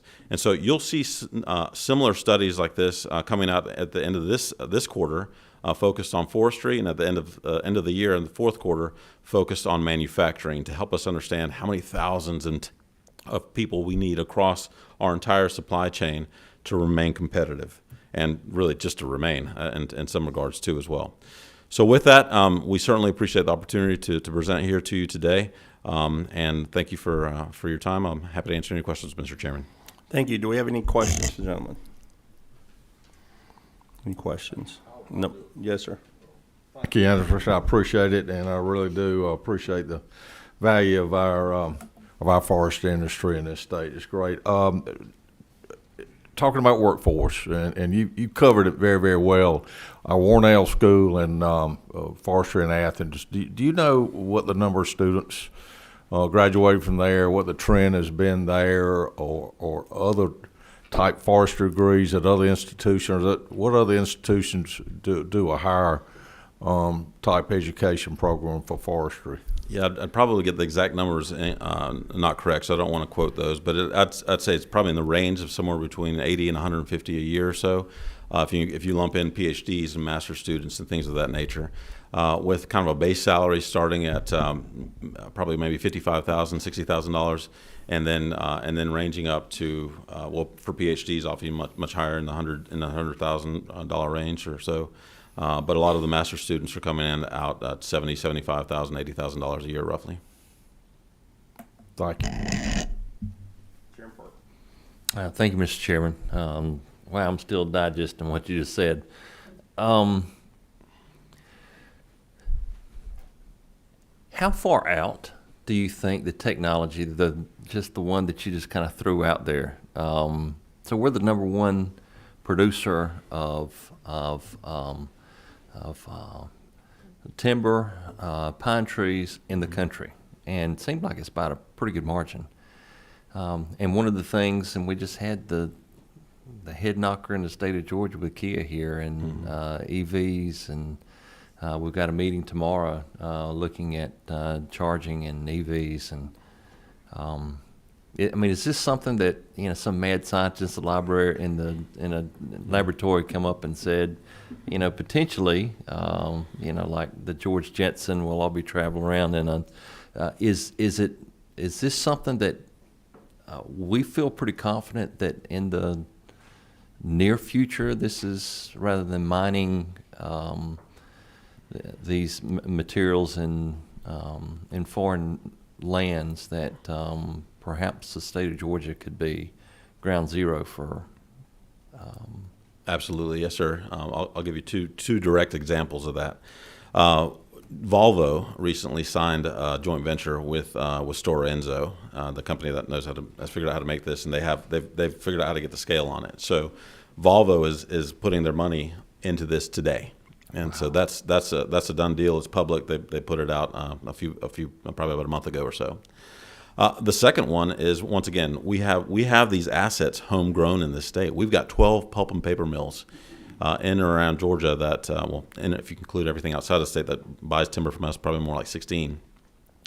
But one of our companies is Rayonier Advanced Materials, and you can go to the website and you can see that in France they have the big mill in Jessup, Georgia, and then they have another really big one in Amelia Island, just across the border. But they have a mill in France, and the French government actually has mandates that say, okay, you need to use a certain amount of biofuels. So they've helped encourage investment and consumption of biofuels. Well, Rayonier Advanced Materials in their French mill is building a biofuels facility that can produce a bioethanol that goes right into your car. So a drop-in ethanol that goes right into your vehicle. And that can also be further refined into biojet. And so if you think about the impact of being able to, the largest airport in the world here by volume, passenger volume, consumes a lot of jet fuel.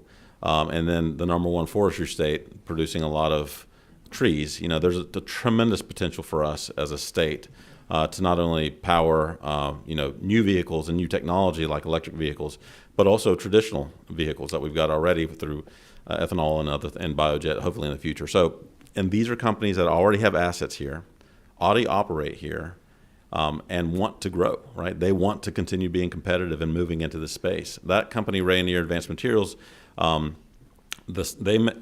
you have an iPhone, the touch screen on your phone the materials came from that mill in Jessup. And so think about the billions of people around this world that are touching Georgia trees every day when they're texting out or typing or doing whatever, swiping, right? Can I have one follow-up, Mr. Chairman? So in terms of, carbon credits or carbon offsets, how many more trees do we plant than what we harvest? So we're probably harvesting around, if you want to say we're planting between that 200 to 300 million, it's going to be about a third or so of that number that we're harvesting. And so we're outgrowing what we do every day. We outgrow what we harvest by 48% roughly in terms of volume, but in terms of numbers of trees, it'll be a little bit lower than that. Thank you. Yes, sir. Are there further questions? Okay, so we'll have you back as well. I hope you will continue to monitor the committee after your presentation today. It's been very helpful.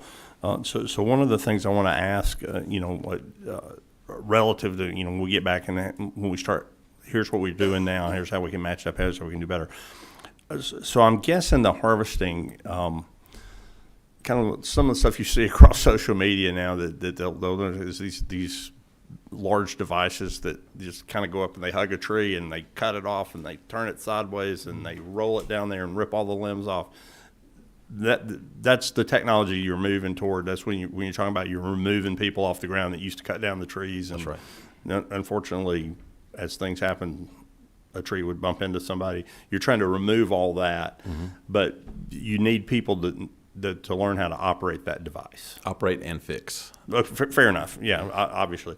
So my question is, when we go to the next meeting of how to do this is, it's obviously a very specialized thing, right? I mean, you teach somebody how to build a bulldozer, they can build a basement, they can build a road, they can this is taking down trees. So I hope the industry is looking with us about how to, kind of partner there with it, as opposed to us to kind of staff up to purchase those types of machines, or there's demos or not demos, but augmented reality kind of use of that. So I'd love to hear about how we're doing that on the ground.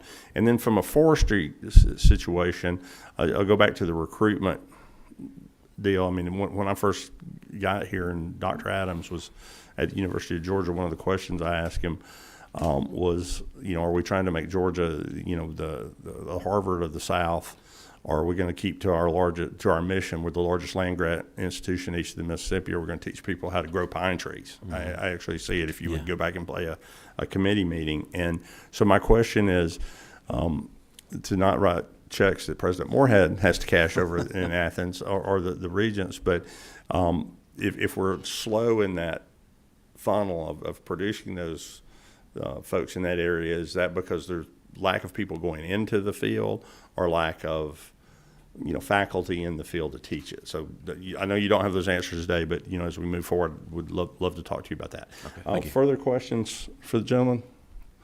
If not, you've sort of gotten us back on time, so we thank you for this, and we thank all the foresters out there for growing the trees. I want to learn more about how you make a battery out of a tree. I don't mean that in a flippant thing. I mean that's just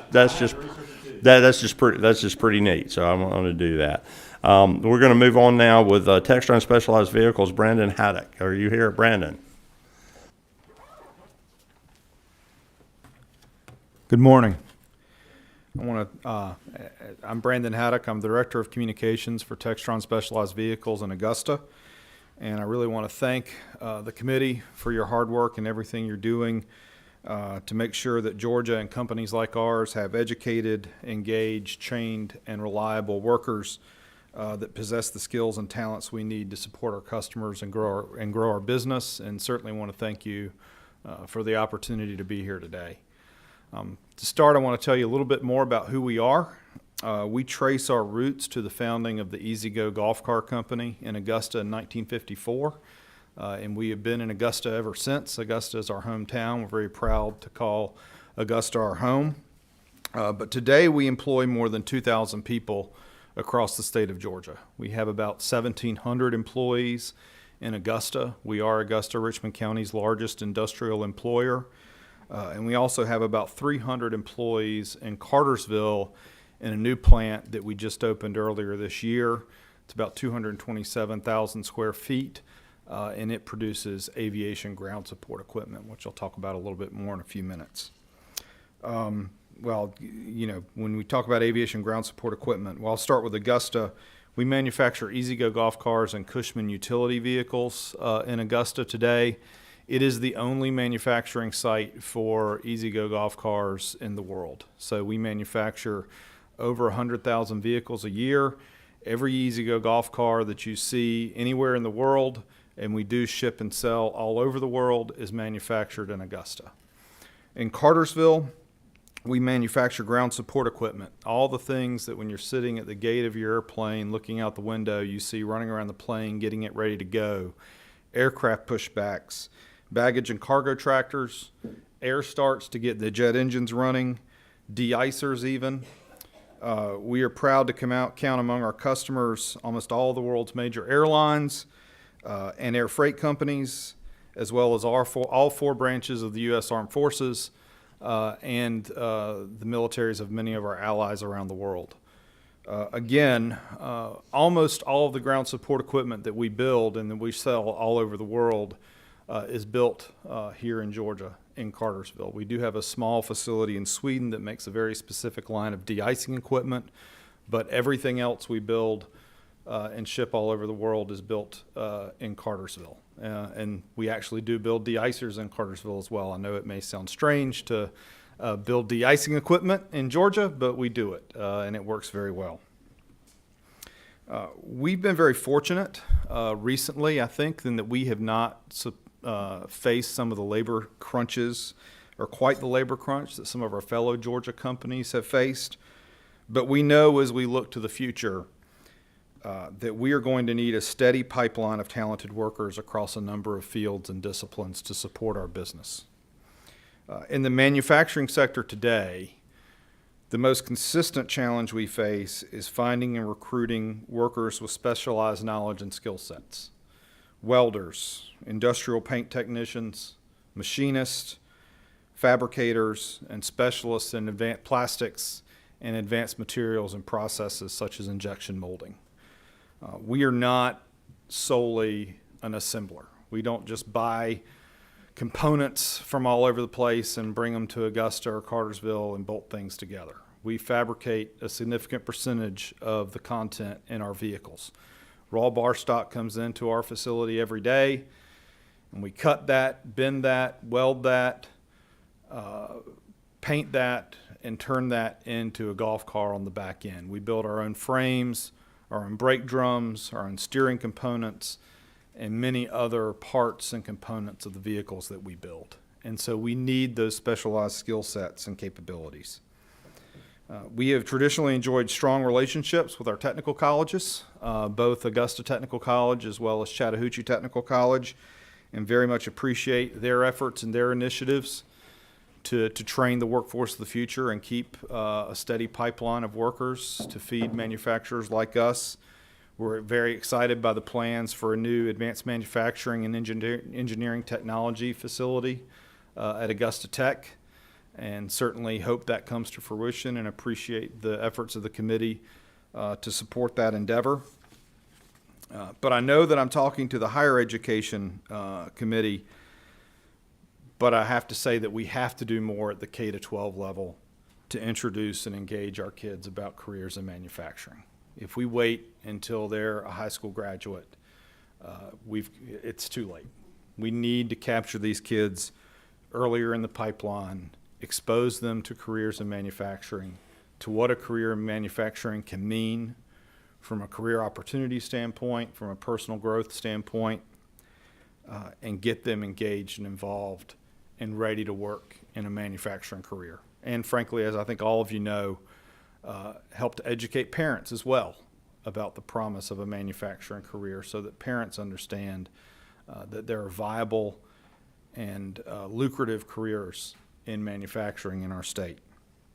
We see some opportunities to work with our technical colleges and high schools and K through 12 systems to develop manufacturing laboratories that take assembly lines that may be 50 or 100 stations long and boil those down to 5 to 10 stations so that we can give students with exposure to roles in advanced assembly and manufacturing support. You know, these kinds of laboratories could replicate on a small scale a manufacturing environment and give kids, students, key skills such as workplace safety, proper tool usage, and interpreting and following work instructions so that they're better prepared and equipped to move into a manufacturing career and have exposure to manufacturing work even before they graduate from high school. But I have to say that the technical skills on their own are not enough. You know, the best technical skilled workers are the ones who are promoted into leadership positions, but those technical skills by themselves are not enough to make them successful as leaders in a manufacturing organization.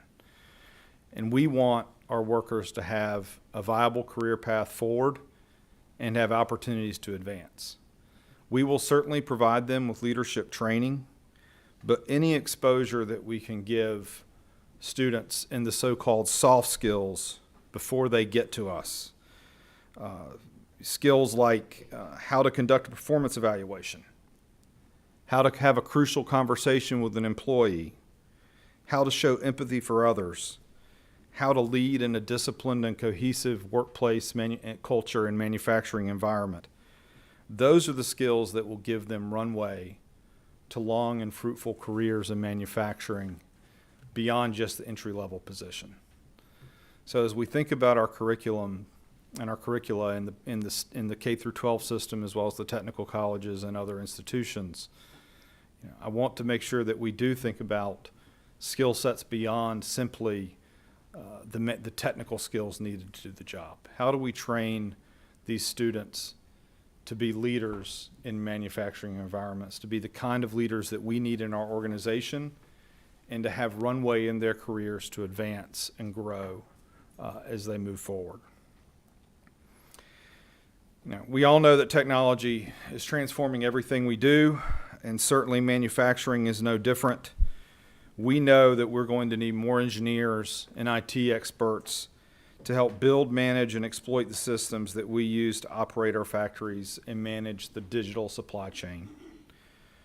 As we look ahead, we need experts in enterprise resource management systems such as SAP, people who know how to manage those complex systems and also how to integrate and interface those systems with other software and hardware platforms that we use across our operations. We found Georgia Southern University to be an excellent source of SAP experts. They have a fantastic SAP curriculum that we have mined and hired many talented young employees and new graduates into our company from. And we need more of that across the entire system. We need data analysts who know how to access and interpret the reams of data that we use to ensure that we are operating efficiently and effectively. And we need programmers who can code for the programmable logic controllers that keep our factories' robots operating effectively and in unison to maintain an orderly flow of goods through our facilities. Beyond our needs for, we need mechanical engineers, electrical engineers, and material scientists, but we also need cybersecurity experts and software engineers who can keep the systems that operate our vehicles safe and secure in an increasingly networked and autonomous world. If you step behind into the operator seat of our ground support equipment, our large de-icers, even our large aircraft pushbacks, you'll find that those operating controls are often touchscreens now. They're computers and everything. Even EasyGo golf cars are run by a computer. And increasingly, those golf cars are connected to each other, as well as to a centralized management system that can track where a vehicle is on a facility at any given time, so that operators can track productivity and safety. And those systems have to be secure, they have to be efficient, they have to operate well. So believe it or not, we do need, and we have a number of software engineers in our organization to code and program and safeguard those systems. And we'll need more of them in the future. We even need experts in machine learning so that we can teach the systems of the future how to recognize patterns and take actions autonomously on their own to keep our business processes and systems operating efficiently with minimal intervention and interaction. And we need project managers who have the skills and knowledge to drive and execute complex integrations and implementations of new platforms and processes across the many disciplines and functions of our business. I think just as importantly, and this is a deficiency that frankly we see in many of our new graduates today, we need every student, whether they major in supply chain management, finance, human resources, or another field, to have practical knowledge and hands-on experience with the technology they'll use in their career. Classroom knowledge alone is not enough. These graduates have to have knowledge of and exposure to the technologies they will use in their work. No one should graduate with a degree in supply chain management, for instance, without any experience working in an ERP environment like SAP. And yet we have new graduates who come to us with exactly that deficiency. They know in theory how a supply chain works, but when they have to put it into practice and touch fingers to keyboards and make it happen, they're not as well versed in making it go. And I cannot underestimate the need for our schools and institutions to help educate the workforce, again, in the so-called soft skills. It seems that as a society, we have deferred education in many of these realms to the employer. And we find ourselves educating our workforce, regardless of an employee's level of education, in basic life and career skills. Skills like financial literacy, wellness, empathy, and having respect and understanding for the differing experiences, viewpoints, and perspectives of others. Communication skills, whether it's writing an effective email or speaking in public. And frankly, even a basic work ethic. Understanding how to show up for work on time, focus on execution, and hit deadlines and deliverables. We often say, and I'm sure you've probably heard this saying or a similar one, that skills get you hired, but behaviors get you fired. And we need new graduates and employees to come into our system not only knowing the skills, but knowing the behaviors that we expect. Too often we see a gap in expectations between what we want our employees to deliver and what they're prepared to execute against. And we need our schools to prepare students and graduates for the realities and expectations of the working world and to help bridge that gap of expectations.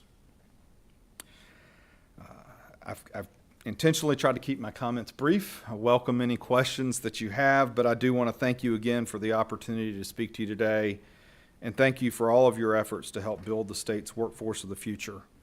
That's a workforce that will benefit companies like ours, bolster our state's economy, and provide a better quality of life for our residents and employees. So thank you for all that you're doing, and I'm happy to answer any questions that you might have for me at this time.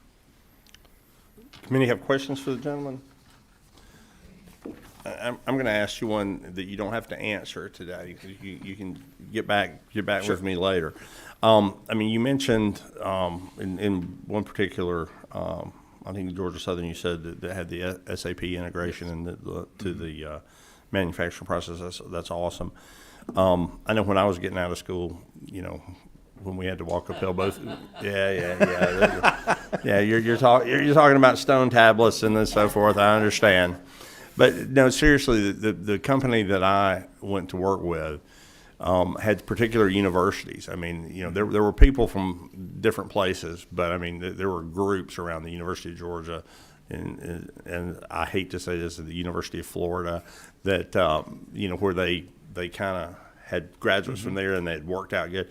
I'd be curious to see, and again, I'm not going to get you to put anybody on the spot today, but who those are and what those best practices are, because that doesn't make them that particular maybe component of our university system or our technical college system doesn't make the other ones not good at doing a job, but those ones particularly align with what you're needing there. And we do live in a world of specialization, and we ought to learn from that and try to do that. So I'd be interested as we go again to the second stage and we start fitting these sorts of things together. I would be interested on how that works. Anyone else? Questions for Zilla? Well, I thank you, and I was used one of your products, I suppose, the other day on a golf course, and it was very interesting to me that it knew exactly where I was, because it told me I went too far, and it told me I was in a new action zone, and I was required to back out. If that tells anyone the skills at which I have managing the flight of a golf ball, the golf ball went someplace where the cart wouldn't. So we have to keep them out of the ponds. But now you had to go and do that. I did not think it floated, sir. But no, I do. Obviously, there's a lot of technology in there. I would not be surprised at some point in the future if they're virtually going to come to a golfer. That you go to your place and you press a button and the cart knows where you're at, and has that comes. Perhaps I will we'll see that one day. But thank you for doing that, and thank you for being part of Georgia and the commerce you bring to our state, the people you hire and the families that are supported by that. Thank you. Any further questions? If I could, I just sir. wanted to address what you said earlier, and I'm happy to share more detail. We do recruit regionally and nationally. We recruit from pretty much all of the major academic institutions in the university system of Georgia. I mentioned Georgia Southern. Sure. The University of Georgia has been a tremendous source of talent for us, particularly in business and finance. It is a center of excellence for our company in finance. We do recruit engineers from Georgia Tech, as many as we can. As you know, engineers from Georgia Tech tend to be in very high demand, and so there's a very competitive market for those graduates, but we try to hire as many as we can. And we also hire in automotive engineering from Clemson University and the Advanced Automotive Center that Clemson has established, as well as some of the Big Ten institutions, Michigan State and other schools in the Big Ten and in the Rust Belt that have significant automotive programs. And software engineering, Purdue is a significant source of talent for us. A Purdue software engineer is somebody who is in very, very high demand, and they have an extremely strong reputation for computer engineering and software engineering. So those are just some of the institutions that we recruit from, but I'd be happy to discuss that in more detail. I did, since we were talking about batteries coming from trees earlier, which is also a technology I'm very interested in. I did want to quickly mention electrification. Electrification is something that is incredibly important to us as a company. Obviously, we've been building electric golf cars since the very first day we were in operation.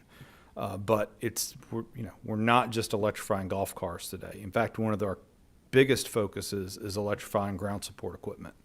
As you talk to airlines and airports, they are under tremendous pressure to reduce their carbon footprint.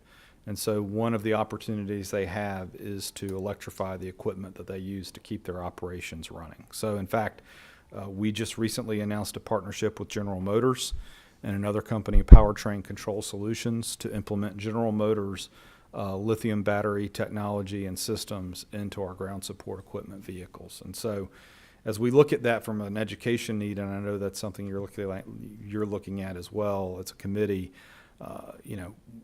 know that electrification doesn't just start and stop where the roadway stops. It's a much broader market. And so anything we can do to build our talents around electrification in the transportation industry as a state will be advantageous not just to all of the manufacturers who are locating here, but to existing companies like ours. So thank you.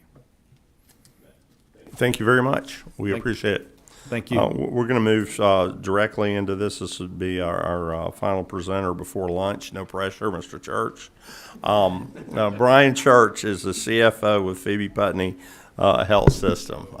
Thank you for joining us, Mr. Church. Thank you, sir. Good morning. My name is Brian Church. I am the Chief Financial Officer and Administrative Officer for Phoebe Putney Health System based in Albany, Georgia.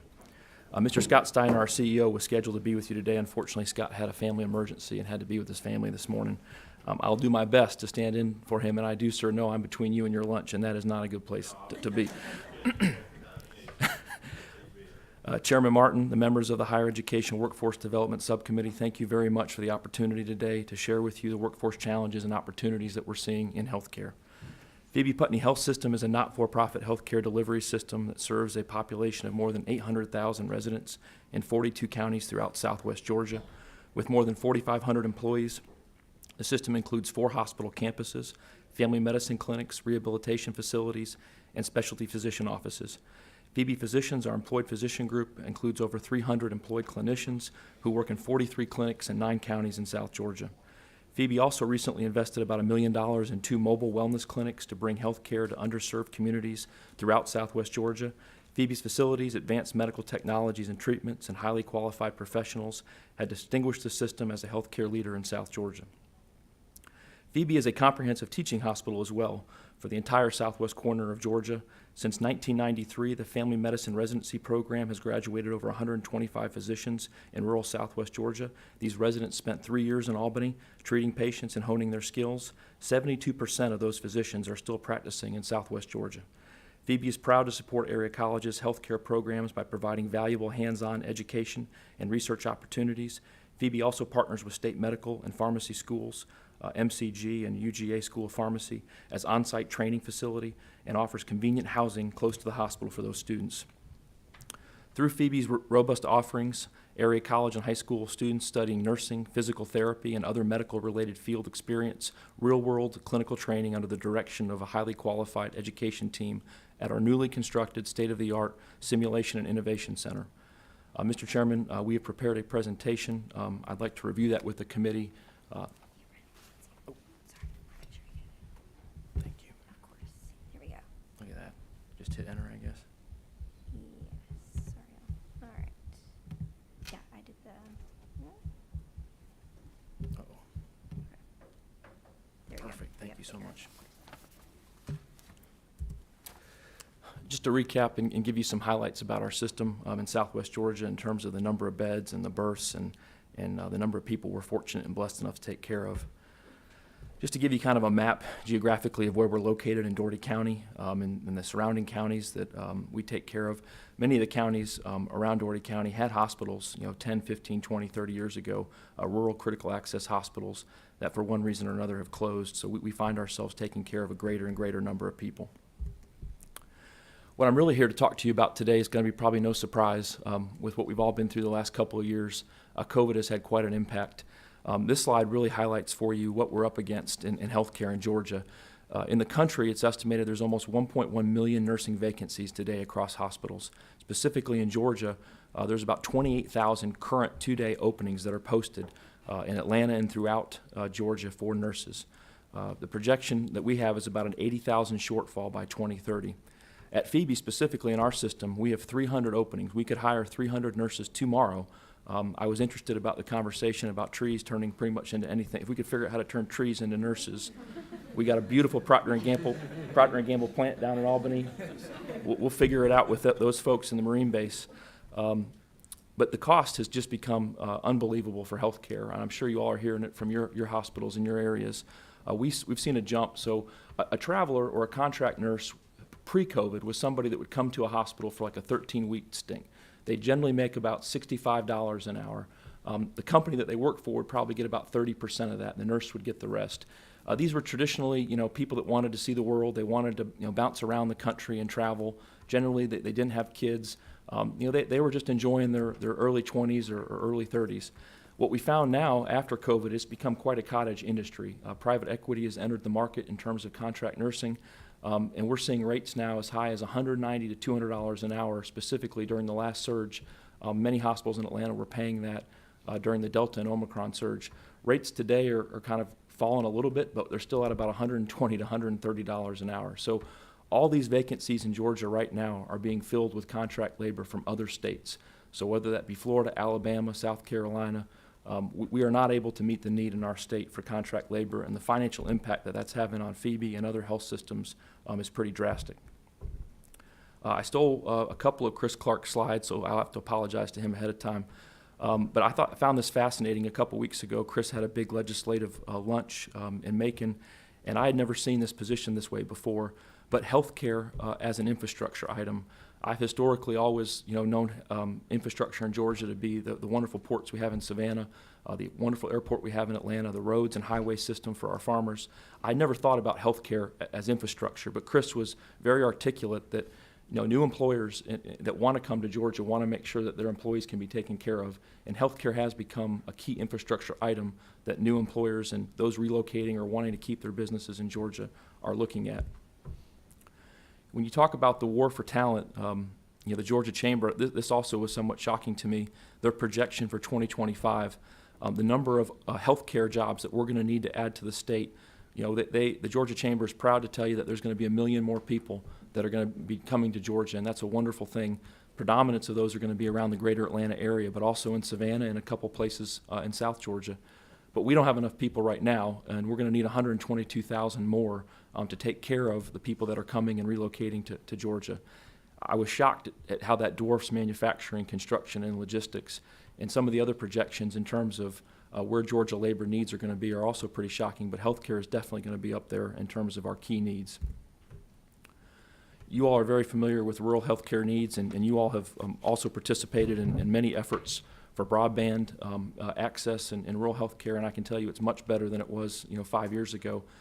But we also have to be mindful of rural communities that have a critical access hospital, a 25-bed hospital that takes care of patients. It's truly their only emergency room for maybe 100 miles. Without a proper workforce, those hospitals will not be able to remain open, and they certainly cannot pay the current contract labor rates of $120 an hour in those communities. So there is immense pressure on rural health care in Georgia. This was an article that I think, I won't read the whole thing to you, but I think it succinctly highlights kind of what we're up against. This is from Becker's, which is a prominent hospital magazine. The interest is there. With enrollment and applications rising last year, however, U.S. nursing schools turned away 80,000 qualified applicants from baccalaureate and graduate nursing programs in 2019 because of insufficient resources such as faculty, numbers, clinical sites, classroom space, and finances, according to the American Association of Colleges and Nurses. There is not a school I know of that isn't desperately looking for nursing faculty. The limited resources severely limit how many students schools can accept, and in some cases disrupt classes themselves. We are absolutely seeing this with the partners I'm going to share with you down in South Georgia. Nobody has enough faculty. They all want to open up more slots in nursing, but they cannot get the faculty with the current programs that they have in place. It's shocking to us that there's 80,000 kids that wanted to be a compassionate caregiver that were turned away in this country, and many in Georgia are facing this. If we could just open up more spots in our colleges and universities. So the numbers I'm going to share with you over the next couple slides are probably the most stark and concerning. When you look at Georgia, Georgia ranks in the bottom 10% of all 50 states for the total number of registered nurses compared to its population. So not the bottom 50% or the bottom 25%. We are in the bottom 10%. An avid SEC watcher myself, I was even more upset to see that UGA definitely dominates the Southern Eastern Conference, but in terms of nursing, North Carolina, Louisiana, Florida, Alabama, and Mississippi all have more nurses per 1,000 population than Georgia. We definitely have some work to do and need some help and some assistance with our colleges and universities to get that number where it needs to be. We want to lead the Southeast United States in the number of nurses per population. Here's the Georgia Center of Nursing Excellence dashboard. This said that faculty vacancy rate is about 8%. I would challenge that down in South Georgia when we talk to Albany State University, Fort Valley State University, who's starting a new nursing program, Georgia Southwestern University, who's starting a new ASN program, Albany Technical College. Everyone has at least 40 to 50% of their faculty positions open and are trying to actively recruit for faculty. They just cannot get the needed faculty to open up more slots. And the reason that's important is with the Georgia Board of Nursing, every faculty member allows you to add 20 to 25 more spots. So without the faculty, you may have the clinical space, but you can't actually add the spots to your college or university. So faculty is really the key to helping solve our nursing shortage in Georgia. So I'm going to break my own rule Yes, here yes. and interrupt you just for a second in the middle of it, because I want to pose a question to you. Do you see that because some of your, I mean, nursing faculty typically is a trained nurse? Most all the time, I mean, if they're still currently licensed, I guess it's, I don't know if you have to be a licensed nurse to be a faculty member, but presumably they would have an active license in most or all cases. Do you see that because the salary, if you will, I mean, the price of the traveling nurse, as you said, went from $65 to $190 an hour, is all of a sudden like, okay, I can teach here for this, or I can go out there and be a nurse for 3 times this? I mean, is that part of where the faculty's lost, or is it through retirement, aging out? So you nailed one of the key issues, and one thing Phoebe has actually had to do with Albany Tech and Albany State is we've had to subsidize. We've actually had to provide and say we will cover an additional $10,000 or $15,000 per faculty member, so that you can actually go and recruit people that will want to teach. So you're right; they're unable with the current pay scale to be able to attract, given all the opportunity that's out there across the country to travel and to do other things. You have to have a master's degree to teach. One of the other things that we need help with, and the Georgia board has been nice down in South Georgia to help give us some part-time waivers. But one thing we've done with our local colleges and universities is we've said, can we have some of our nursing directors? You know, we'll pay them 8 to 5, and then we'll pay them on top of that to work on nights and weekends, you know, for you and your program. So we'll have a shared employee. There's a number of hurdles to overcome to do that, and we had to get some waivers because currently they're only allowed to have a certain number of part-time. They can only have, I think, 25% part-time faculty to be able to add to their enrollment. We need some help from the Georgia Board of Nursing to be able to change some of our rules so that we can have more partnerships with hospitals and health systems to provide more faculty to the colleges and universities. I hate to say it, but you know, we're almost back in the 80s when hospitals and health systems had to have their own schools of nursing. I'd much rather partner, though, because the current academic organizations in Georgia are so much better than hospitals having to start their own. Okay, well, thank you for sharing that, and don't hate to say anything. I mean, we need to hear it all. Nobody's taking any of this as a personal. I mean, there are obviously known constraints, and that's what we want to hear about a bit. So from a and this is why I don't stop people in the middle and ask, because one thing leads to another. But you say the Board of Nursing needs some help, and are there rules based on statutes, or have they kind of gone into the land of their own rulemaking? Yeah, so I'm probably not the best expert. Okay, well, I'll let you off the hook on that. Yes, We'll trace that in down later, because you all know what I'm thinking. So carry on. Yes, sir. So when we look at some of the bedside nursing shortage impacts, you all know this, and from many other industries, but healthcare has that ripple effect in terms of jobs that it creates, right? So we have to have manufacturers that produce goods for us. We have to have services, EVS services, and all that creates to the economy when healthcare is able to continue to grow. Typically in rural communities, 10 to 15% of the jobs are in healthcare. I mean, healthcare in a lot of the communities down in South Georgia is the #1 employer. It is the basis for those communities. Senator Dean Burke, who is a big friend of Phoebe down in Bainbridge, will tell you that hospital is key to Bainbridge's survival in attracting new businesses to rural Georgia. So it's so key to the whole state, but I think what I'm worried about more than anything the next 5 years is what COVID is going to do to the rural community, specifically healthcare in Georgia, and what effect it'll have and what that'll mean if we don't support it. Another element that we don't talk a lot about, though, is physicians. Our physicians are frustrated. I had a conversation with a hospitalist on Friday. that was just about ready to bag it in and move to Florida because of all the nursing shortages, and he is just struggling, and he struggled the last 2 years because when there's not enough nurses, the physicians are having to pick up the slack, and they're having to think ahead of time to make sure that there's not patient harm. So our physicians are also struggling in this community. I think the state has done a wonderful job with the Physician Workforce Board to add physicians to the state, but our physicians are struggling with this nursing shortage as well. In terms of the COVID-19 care, one thing that concerns us is really patient safety. So when you have these contract travelers in your hospital, they're licensed nurses. There's nothing wrong with them. They have the same credentials that our current nurses do, but you all know, you all have been on team sports in the past. When you have a team of nurses that have worked together for 2 or 3 or 4 years, they know the doctors that are around and on the floor. They create that camaraderie. They know how doctors treat patients, that they know what to look for, they know what the warning signs are.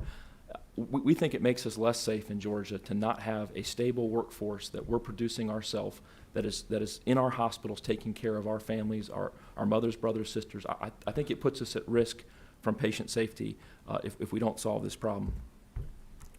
So I've just unloaded on you a bunch of problems, and I didn't want to come with just problems. I wanted to talk a little bit about some potential policy actions and some solutions that we've done down in South Georgia that may help this commission in terms of your evaluation. So I do not know the Georgia Code like I probably should, but there are some current sections that we think can be amended in terms of current statutes that could include nursing educators, that would allow them to have loan forgiveness, that would encourage them to be faculty members that are already on the books that you all could take a look at that might be able to help add faculty to the university and college system. I talked about the nursing, the Board of Nursing, looking at the ratios. They've been considering currently going from 1 to 20 to 1 to 25. There's also a need for biology instructions and tutors. One thing, we had a meeting last summer with all the college presidents and universities in South Georgia. I want to say about 15 of them attended, and they kept telling us that there's so many students that are compassionate, that are caring, that want to be part of healthcare, but they just need that little bit of extra help after they get the K-12 education. They need a little bit extra biology. They need a little bit extra. So coming up with some programs post-high school to help them bridge that gap is very important. One thing that we've struggled with that we think would be very helpful with the college and university system is a comprehensive dashboard to inform you all about the faculty vacancies across the state, the number of slots that are not being filled. We have been unable to find one. We think that that's an action that needs to happen so that we can be transparent with ourselves across the state of really which universities and colleges are struggling getting faculty and filling up their nursing slots. And then some of the social and economic drivers, some state-sponsored incentives, to encourage people to become registered nurses, looking at those in disadvantaged communities, and then also addressing some of the mental health needs. On a previous slide I showed you, a lot of people have stepped away from healthcare completely because of COVID. They just were pushed past their limit. We've had to hire 2 clinical social workers, and we have 2 pastors that we employ now. They are full up with their schedule with nurses and doctors, trying to help them deal with what they've seen and what they've had to deal with COVID and get them back engaged in the workforce. One thing that has challenged us is, as you all know, nurses are predominantly female. Females were at a significant disadvantage with COVID. A lot of them had to, go home and take care of their children that were pushed out of schools. A lot of them had to go home and take care of their elderly parents that they were afraid of getting COVID. So we've seen a lot of people move away from the workforce, and we've got to develop ways to provide, daycare and social services to those nurses so that they can come back to the workforce. Recruitment and retention, coordination, we think is a big part of this. I'll tell you, I've met with a number of college and university presidents and staff over the last 2 years trying to figure out how to solve this problem in Southwest Georgia. The university and college system are some of the best people we have in Georgia. These educators are unbelievable. I mean, you marry them up with the compassion of healers and nurses. I mean, you get something dynamic going. But what we don't see, unfortunately, is a lot of coordination between the universities and colleges in terms of their marketing efforts, their sharing of resources. We think there's opportunity there for us to form coalitions of health systems and universities and colleges geographically to do some amazing projects that could potentially solve this problem. Reducing barriers for students. We talk about a mission criteria. One thing that I've been working on the last few weeks, it's just been an education for me, is I noticed that Tampa General in Tampa, Florida, was recruiting a lot of Puerto Rican nurses to Florida. So I said, well, why is Georgia not doing that? Why can Florida do that? Well, Florida has some laws back from the 80s that basically allow nurses from Puerto Rico to come to Florida with their license and not have to pass the NCLEX and have a license from Florida. So it's parity between Puerto Rico and Florida. We do not have that same parity in Georgia, and we see that as an opportunity to potentially get more students from Puerto Rico. We currently have about 60 international students from the Philippines that we have recruited over the last 2 years.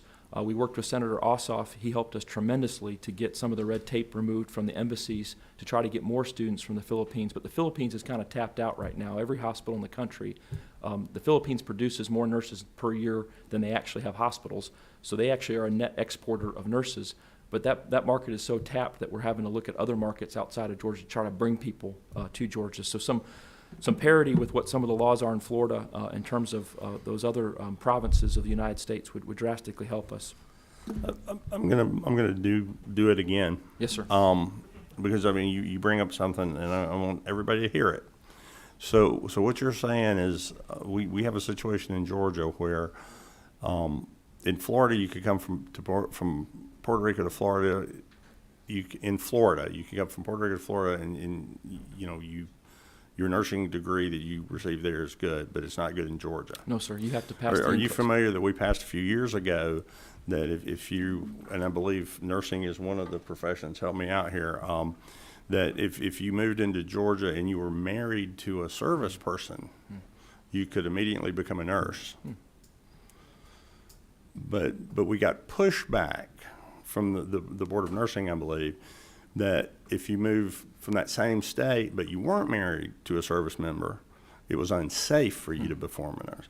And that's why, I mean, I know I'm pricking some fingers when I'm saying here, but if we're talking about workforce development, we're talking about getting people to help Georgians, we've got to take the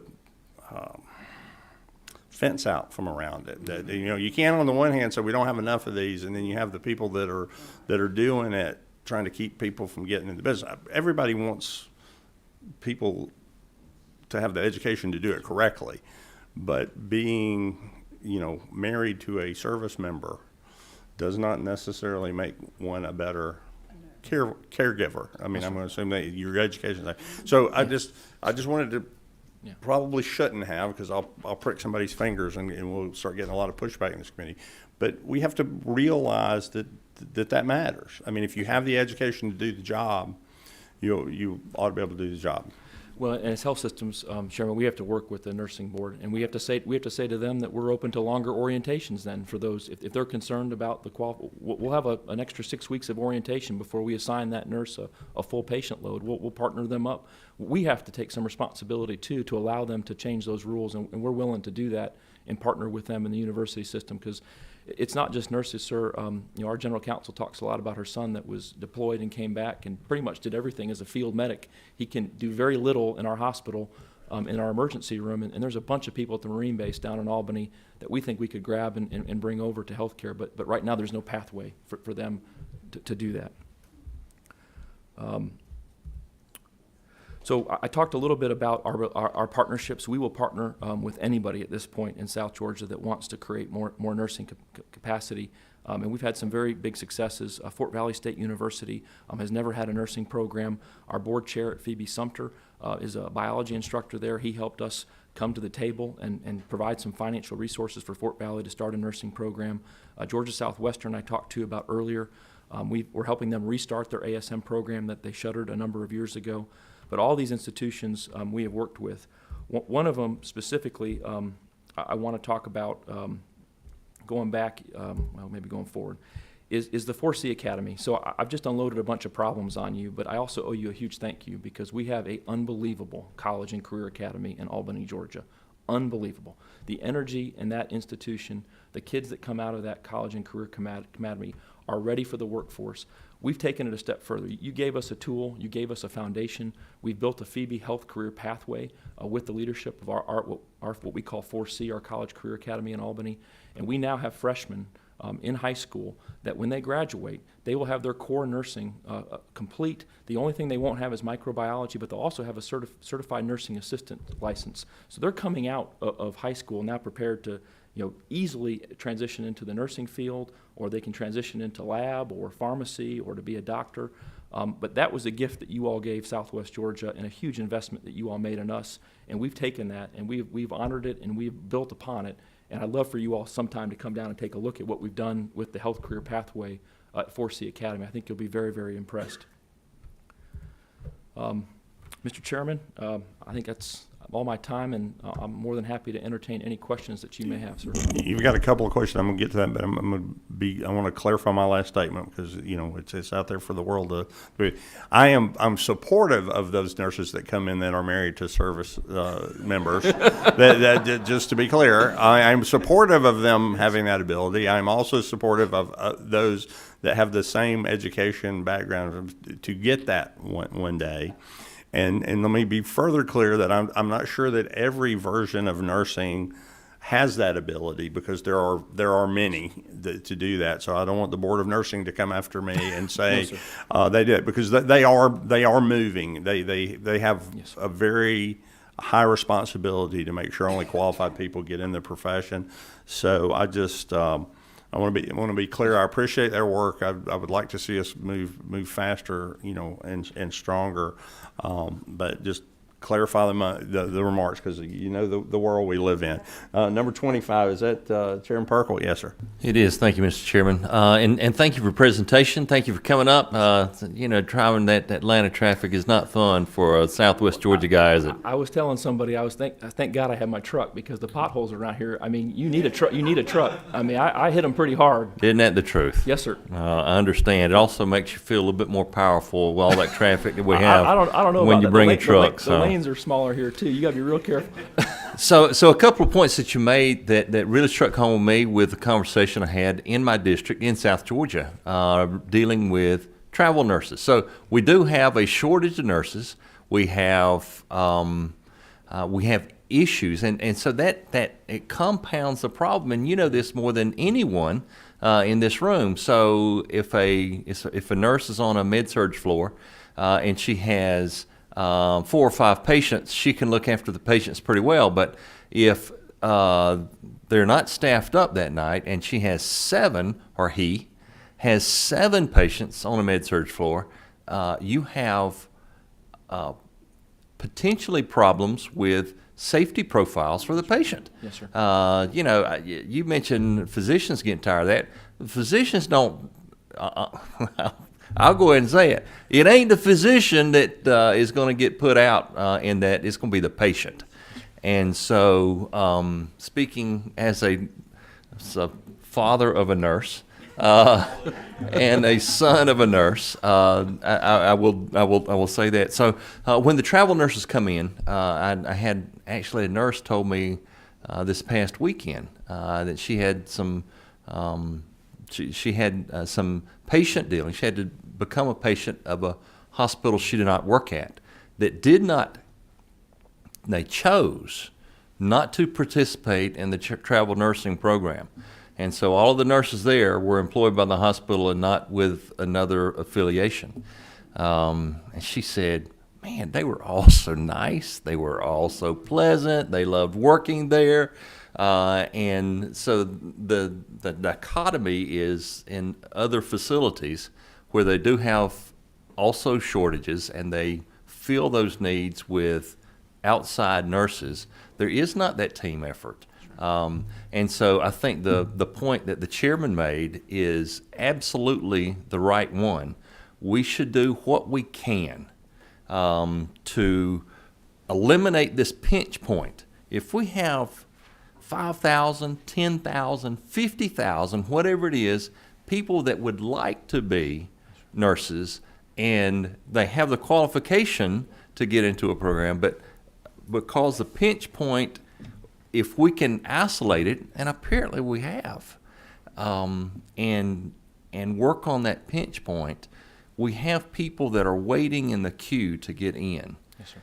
And the suggestions that you made and the suggestions that the chairman made are something that can have real-world application to a problem we all know exists. So thank you, and thank you, Chairman.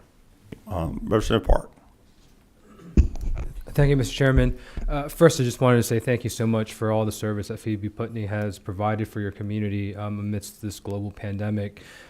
Second, I was wondering, especially when it comes to your recommendations, would Medicaid expansion help when it comes to addressing the workforce shortages, especially when it comes to nursing? Yeah, so Medicaid expansion is obviously a big hot issue in terms of politics. One thing that the state is doing right now that will help us significantly, I think is appropriate to this board, is the Georgia Strong program. Georgia Strong is a supplemental payment program through Medicaid that currently the Department of Community Health has approved and is sent off to CMS, and they brought back one series of questions. All of the teaching hospitals in Georgia support that. The Georgia Hospital Alliance supports the Georgia Strong program. We see that as the quickest way to bring new federal dollars to the state to be able to implement these kind of teaching solutions that I mentioned. One thing I failed to mention is our partnership with Albany Technical College. We're hoping to get those dollars from the Georgia Strong program to help us do what's known as a living and learning community. Right across from our campus, we have an old middle high school that's been shuttered for 20-some years. It was built in early 1900s. We'd like to redo that project and have a living and learning community, bring Albany Tech's health science program to our campus on the first floor, and then have housing for students throughout the rural community on the second and third floor. The Georgia Strong program would be a huge program to help bring extra dollars to the Medicaid program, and we fully support that program. Thank you. And last comment, Mr. Chairman, I would look forward to looking at some of the nursing board rules and regulations to help facilitate the process when it comes to addressing workforce needs in the state. Yeah, and let me clarify, we are not in contention. I would do what the chairman did. We are not in contention with the Board of Nursing at all. They are our partners. Duly noted. We all need to change, and we know hospitals and health systems need to change too. So we're just asking for everyone to partner. And I appreciate that, and that's what I wanted to be clear on. It's that they don't. The change to the bill that we want is the nursing board didn't oppose or they didn't oppose it nor support it. When we had that, we addressed that over the last couple of sessions. But there are people in the world that did. And I just want to bring it out to be I'll just finish with saying this. If you're trained to be a nurse in whatever jurisdiction you're coming to Georgia, the fact that you are or are not married to a service member doesn't make you a better or a worse nurse. That's just all I'm getting at. Your education is your education. And I think you brought another very important thing here. The folks that come back that are out there treating war fighters on the battlefield, and us not providing them a pathway to help Georgians. That's right. Is a tragedy for Georgians as well as for those people that come back. And, we can work. I mean, we have a technical college system. We have professionals like yourself, university system, and we can do better with that. And we can put that great expertise to work. Last question, the Secretary of the Committee, Representative Bentley. Thank you, Mr. Chairman. You keep talking about the service men, make me want to marry one. Yes. If you did that, Representative, the hearts all over the Georgia would break. Well, seriously, thank you for being here. And my new district housed Fort Valley State University and Southwest. I get it all twisted up. Georgia Southwestern. So I got to get used to that in my new district. So Dr. Weaver's going to kill me for messing up the name. But thank you for your work with both universities with the nursing program. You mentioned the challenges with the Board of Nursing. Are they aware of these concerns that you have? And if so, how have they addressed those concerns? Yeah, I mean, they're very aware of the shortage in Georgia, and they have been partners at the table. They've granted some waivers to us, specifically down in South Georgia at Albany Tech and Albany State, to be able to try to add some of these part-time faculty. I think they understand the problem, Representative, and I think they know that they've got to work with us to modernize some of the rules and look at other states for best practices, because we don't want to be in the bottom 10% of number of nurses per population. And there's ways that we can improve that with the Board of Nursing at the table. Okay, so they are aware. Okay, last question. Now, you mentioned the Georgia Strong program. Yes, ma'am. Can you talk just a little more about what's the status of that program now? I heard you mention you had to submit an application to the federal government. So just to back up a little bit, this is a program that will help, I think, 23 teaching hospitals in Georgia. So it's not just about Phoebe. So it's about, Emory and Yeah, if I can, if the representative doesn't mind, I'm going to let y'all through there. I've got some information that will have that come into the next meeting and drill down into that in larger detail. That's the sort of things that we're in the process of doing, which is the second meeting, and then even things that we want to expand on will be where our next meeting goes. It's a great program, Mr. Chairman. Thank you. Any other questions for the gentleman? Any other questions? I see no question. I thank you very much for this, and we'll just reiterate that neither you nor I have a problem with the Board of Nursing. and we'll invite them all to come back to the meeting and speak to us next year. No, in all seriousness, we will have groups like them to come back and tell us what's being done now to work on our workforce shortage and how we can assist them. I mean, it's not for us to sit here and tell us tell them what they're not doing without opening up the dialogue and, hey, what do you need from the state legislature, whether it be statute changes or dollars to try to help it. But no, thank you very much, and we really appreciate that. With that, we're just a minute or two late. We're going to recess now for our lunch break. So we'll be back at 1 o'clock. We'll be back at 1 o'clock. If there's nothing further, we'll stand in recess until 1.